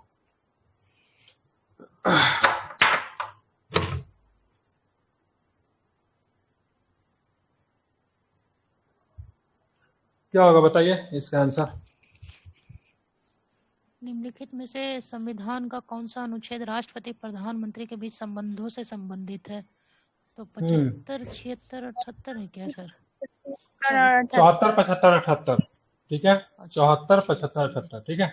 76 कहाँ से होगा, 76 में महान्यायवादी थे, कॉमन सेंस होना चाहिए, ये दोनों होगा नहीं। हाँ सर, 73 नंबर ऐसा कुछ अनुच्छेद है नहीं। ठीक है, 74 75 और क्या होगा 76 होगा। ठीक है, 74 में क्या कहता है, राष्ट्रपति की सहायता और सलाह के लिए प्रधानमंत्री की अध्यक्षता में एक मंत्री परिषद होगी जो अपने कार्यों के निष्पादन के लिए ऐसी सलाह के अनुसार कार्य करेगा। ठीक है, 75 क्या है, प्रधानमंत्री की नियुक्ति राष्ट्रपति के द्वारा की जाएगी। 78 में क्या है, प्रधानमंत्री का कर्तव्य होगा कि संघ के मामलों के प्रशासन और कानून प्रस्तावों से संबंधित मंत्री परिषद के सभी निर्णय मतलब राष्ट्रपति को दे, मतलब राष्ट्रपति को सारा सूचित करे। ठीक है, तो यही सही है।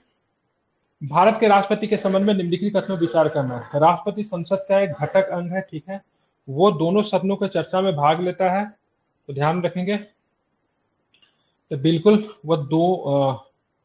वो दोनों सदनों में चर्चा में भाग लेता है। ठीक है, तो राष्ट्रपति की बात गलत है। ठीक है, देखिए भारत का राष्ट्रपति संसद का घटक है, लेकिन वो दोनों सदनों में किसी भी में नहीं बैठता, चर्चा में भाग नहीं लेता है। ठीक है, ध्यान रखेंगे, राष्ट्रपति चर्चा में भाग नहीं लेते हैं।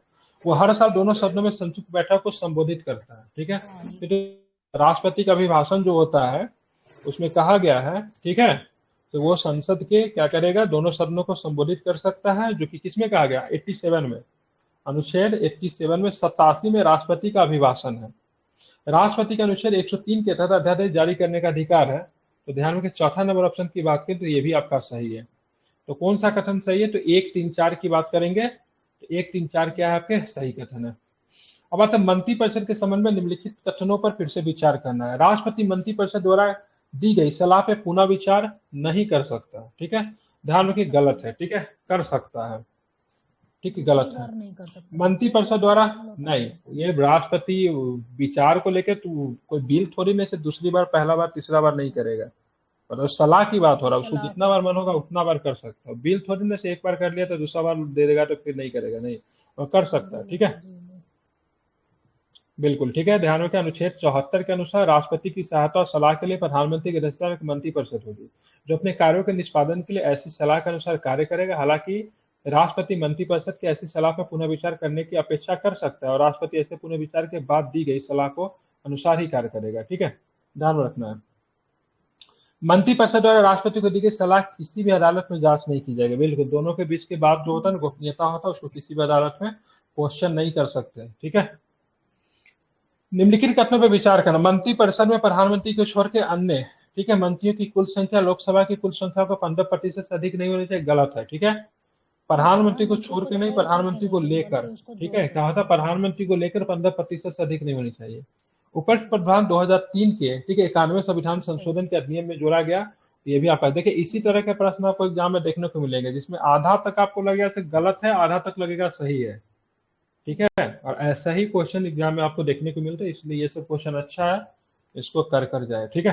हालांकि मैं अंतिम समय में आप लोग को ना 10-10 सेट दूंगा, ठीक है। 10 ज्यादा हो जाएगा क्या? 10 सेट बिहार को दूंगा, ठीक है। बिहार का 10 सेट मिलेगा, 10 सेट साइंस का मिलेगा, ठीक है। और 10 सेट की बात करेंगे आपको मिलेगा करेंट का मिलेगा, करंट अफेयर। ठीक है। और 10 सेट मिलेगा मॉडर्न हिस्ट्री का मिलेगा। 40 सेट आपको मिलेंगे अंतिम में, ठीक है। और इसको कंप्लीट करना है 15 दिन में, आपको कंप्लीट कर लेना है, ठीक है। 15 दिन मतलब 15 दिन कम हो जाएगा, नहीं 20 दिन में कंप्लीट कर लेना है, ठीक है। 20 दिन का मिलेगा, एक दिन में आपको 2 सेट लगाने हैं। ये सेक्शनल सेट होंगे, ठीक है। मतलब विभिन्न इंस्टीट्यूट का सेक्शनल सेट होंगे, जो कि 120 नंबर आपको बनाएंगे, ठीक है। मतलब अंतिम समय में आपको फुल टेस्ट पे काम उतना नहीं करना, सेक्शनल टेस्ट पे ज्यादा काम करना है। 10-10 सेट विभिन्न इंस्टीट्यूट का आपको जो परफेक्शन होगा, बहुत सारे इंस्टीट्यूट का 10-10 सेट सेक्शनल, तो 10 सेट मिलना मुश्किल हो जाएगा ना। मैं कोशिश करूंगा 8 से 10 सेट आप लोग को देने के, 40 सेट दूंगा अलग कर करके, और इसको आप लोग प्रैक्टिस करके जाओगे, ठीक है। 20 दिन के अंदर में एक सेट, 2 सेट एक दिन में लगाओगे, ठीक है, ध्यान में रखना। अंतिम के 20 दिन। और साथ में क्या पढ़ना है, तो उन समय में आपको साइंस पढ़ना है, ठीक है, बजट पढ़ना है, इकोनॉमिक सर्वे पढ़ना है, ये सब आपको साथ में पढ़ना भी है, ठीक है। तो आपका कम से कम अंतिम के 20 दिन, ठीक है, 150 घंटा पढ़ने के लिए समय निकालिए। 20 दिन में 150 घंटा पढ़ने के लिए समय निकालिए, और 150 घंटा का मैं टारगेट बना के आपको दे दूंगा, ठीक है। भारत के सर्वोच्च न्यायालय के संबंध में निम्नलिखित कथनों पर विचार करना है, ठीक है। भारत के सर्वोच्च न्यायालय के संबंध में निम्नलिखित कथनों पर आपको विचार करना है। राष्ट्रपति सर्वोच्च न्यायालय के सेवानिवृत्त न्यायाधीश या उच्च न्यायालय के सेवानिवृत्त न्यायाधीशों को अस्थायी अवधि के लिए सर्वोच्च न्यायालय के न्यायाधीश के रूप में कार्य करने का अनुरोध करते हैं, ठीक है, तो ये गलत है। भारत के मुख्य न्यायाधीश सर्वोच्च न्यायालय के सेवानिवृत्त न्यायाधीश या उच्च न्यायालय के सेवानिवृत्त न्यायाधीश सर्वोच्च न्यायालय के न्यायाधीश के रूप में नियुक्त के लिए विधिवत के अस्थायी अवधि के लिए सर्वोच्च न्यायालय के न्यायाधीश के रूप में कार्य करने का अनुरोध करते हैं, न कि राष्ट्रपति। कौन करेगा? सर्वोच्च न्यायालय के मुख्य न्यायाधीश। सर्वोच्च न्यायालय अपने स्वयं के निर्णय की समीक्षा करने की शक्ति संवैधानिक रूप में प्रत्याभूत है। उच्च न्यायालय के मामले में यह संवैधानिक रूप से प्रत्याभूत नहीं है। बताना दूसरा कथन सही कि गलत है, तो दूसरा सही है, ठीक है।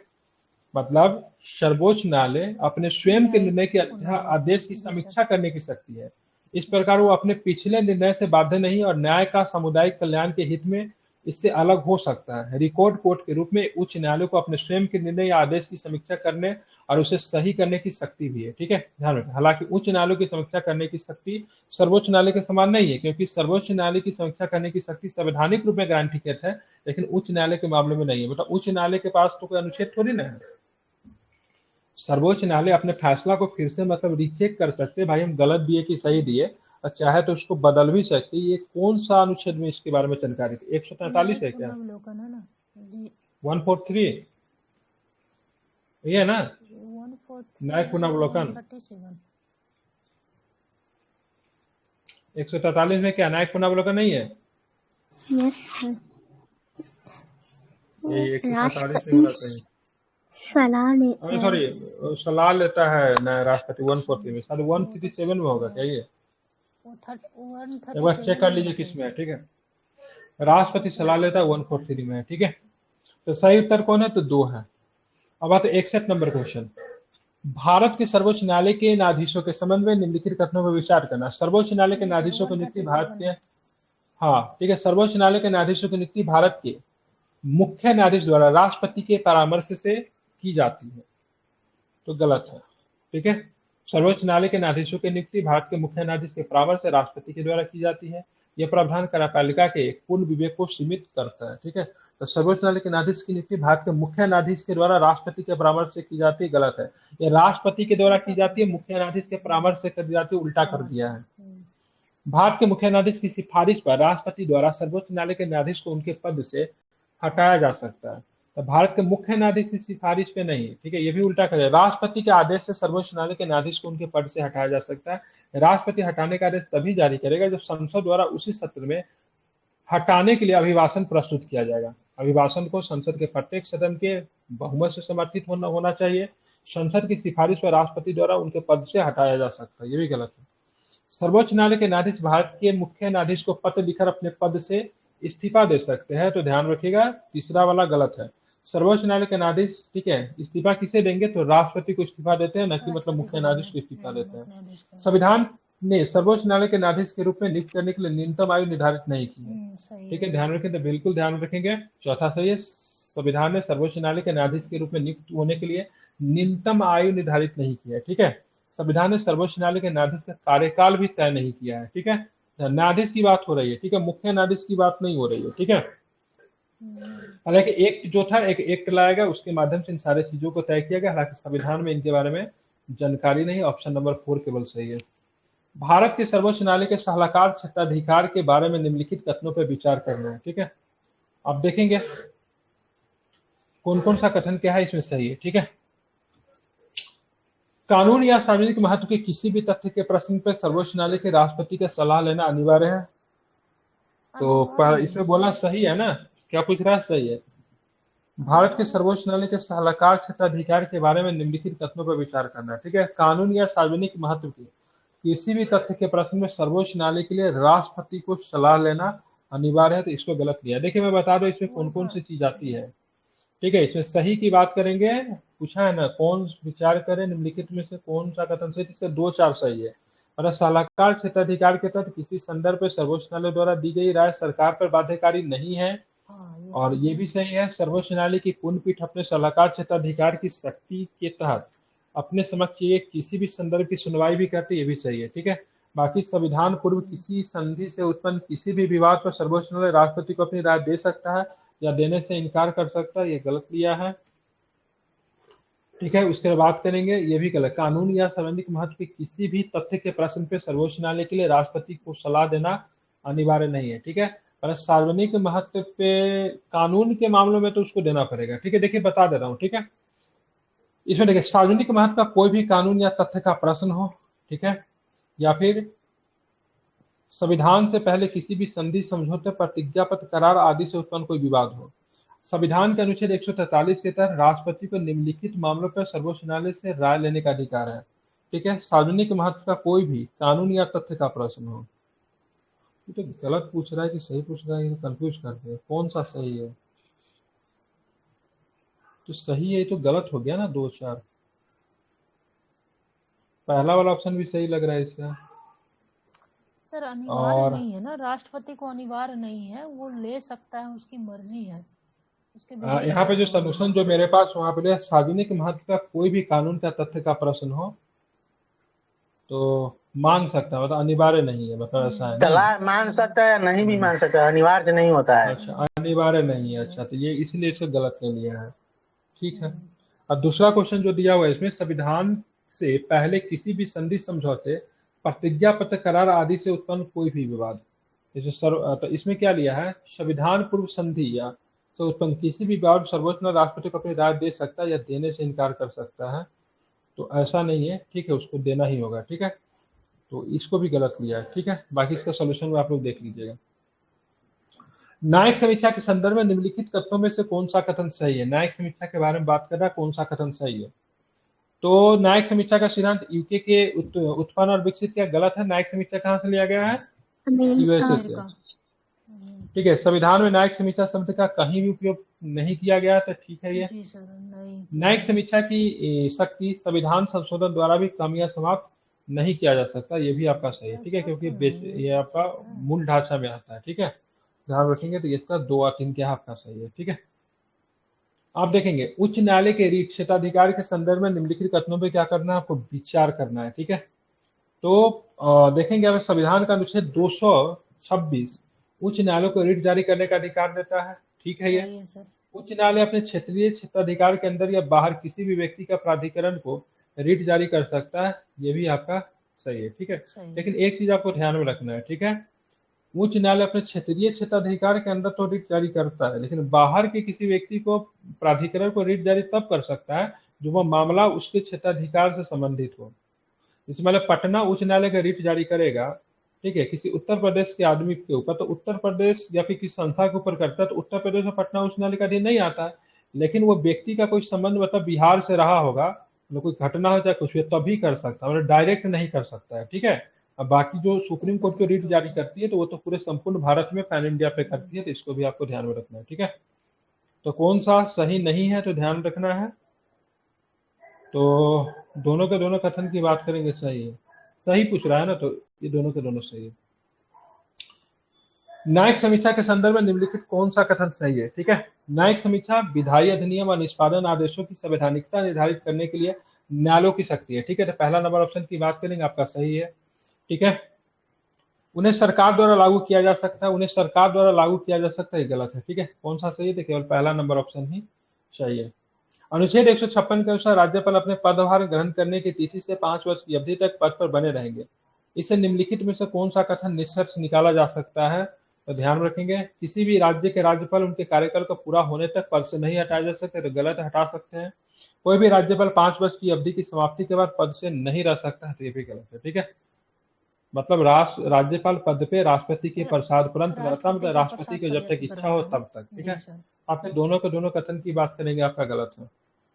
राज्य के राज्यपाल के संबंध में निम्नलिखित कथनों पर विचार करना। उच्च न्यायालय के न्यायाधीश को राज्य के राज्यपाल के द्वारा हटाया जा सकता है, ठीक है, पहला ऑप्शन। तो पहला ऑप्शन की बात गलत है। उच्च न्यायालय के न्यायाधीशों को हटाने के लिए प्रक्रिया सर्वोच्च न्यायालय के न्यायाधीशों के समान है, जिसका अर्थ है कि राष्ट्रपति उच्च न्यायालय के न्यायाधीशों को उसके पद से तभी हटा सकता है जब संसद के दोनों सदन अपने उपस्थित और मतदान करने वाले सदस्यों के 2/3 बहुमत से राष्ट्रपति से न्यायाधीश को हटाने का अनुरोध करे तब, ठीक है। संसद के पास हटाने के पावर है, संसद के, ठीक है, ध्यान में रखेंगे, ठीक है। तो इसको आपको ध्यान में रखना, तो क्या हो जाएगा, ऑप्शन गलत हो जाएगा। राज्यपाल राज्य विधानमंडल का हिस्सा नहीं है, तो भाई है, ठीक है। दूसरा भी करें, राज्य से संसद का निर्माण होता है राष्ट्रपति के साथ, उसी तरह इनका भी होता है, ठीक है। उसके बाद विधान परिषद के कुछ सदस्यों को मनोनीत करने की शक्ति, तो ठीक है। राज्यपाल के पास राज्य विधायकों को वीटो की शक्तियां नहीं है, तो ध्यान रखेंगे, तो उनके पास वीटो की शक्तियां भी है। तो कौन सा सही है, तो केवल 3 नंबर ऑप्शन की बात करेंगे, सही है, ठीक है। चलिए मिलान कीजिए इसको। 178 में क्या है, विधानसभा का क्या होता है, अध्यक्ष होता है। 182 में की बात करेंगे तो विधान परिषद का अध्यक्ष है। 184 में बात करेंगे तो अध्यक्ष का वेतन और भत्ता है, ठीक है। 186 में बात करेंगे तो अध्यक्ष, सॉरी 184 में क्या है, उपसभापति की शक्ति है, क्या है 184 में क्या है, 184 में उपसभापति की शक्तियां है, ठीक है। 186 में क्या है, तो ध्यान रखना, अध्यक्ष का वेतन और भत्ता। फिर से रिपीट करना, 178 में विधानसभा का अध्यक्ष है, 182 में विधान परिषद का अध्यक्ष है, 184 में उपसभापति की शक्तियां है, 186 में अध्यक्ष का वेतन और भत्ता है। तो इसका ऑप्शन नंबर क्या हो जाएगा, ऑप्शन नंबर सी, ठीक है। आगे देखते हैं, राष्ट्रपति और राज्यपाल के संबंध में निम्नलिखित कथनों पर विचार करें। संविधान में राष्ट्रपति की कोई विवेकाधीन शक्तियां निर्धारित नहीं की, बिल्कुल नहीं है, संविधान में खुद प्रयोग करते हैं। राज्य के मंत्रियों द्वारा राज्यपाल को दी गई सलाह राज्यपाल पर बाध्यकारी नहीं है, ठीक है। तो ध्यान रखेंगे, बाध्यकारी नहीं है, ठीक है। अपने विवेकाधीन शक्ति का वो भी प्रयोग कर सकते हैं, ठीक है, ध्यान रखेंगे। तो दूसरा भी सही, राज्य के मंत्री के द्वारा राज्यपाल को दी गई सलाह राज्यपाल पे बाध्यकारी नहीं, तो ये भी आपका सही है। तो कौन सा कथन सही, तो ध्यान रखेंगे, तो दोनों के दोनों कथन सही है, ठीक है। नीचे दिए गए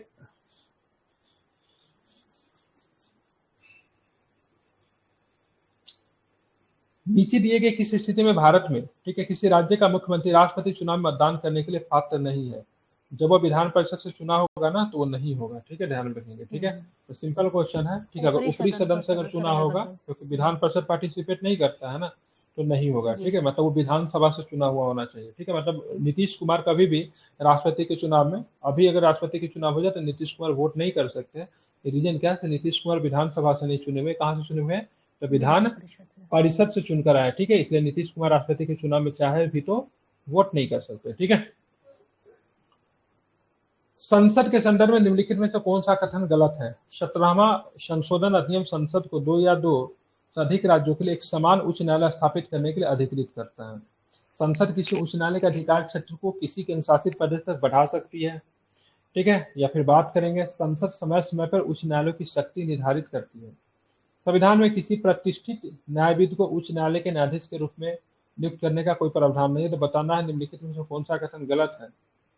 तो इसके आंसर की बात करेंगे, 7वां हो जाएगा ना, 7वां संविधान, ठीक है। तो इसका आंसर ए लिया है, ठीक है। 1 और 3, 1 और 3 मतलब ये भी गलत है, अब पहला भी गलत है, ठीक है। 17वां संशोधन, ठीक है, ये गलत है। पहला इसलिए गलत है क्योंकि 1956 में 7वां संविधान संशोधन हुआ था। संसद को दो या दो से अधिक राज्यों के लिए सामान्य उच्च न्यायालय स्थापित करने का अधिकृत करता है।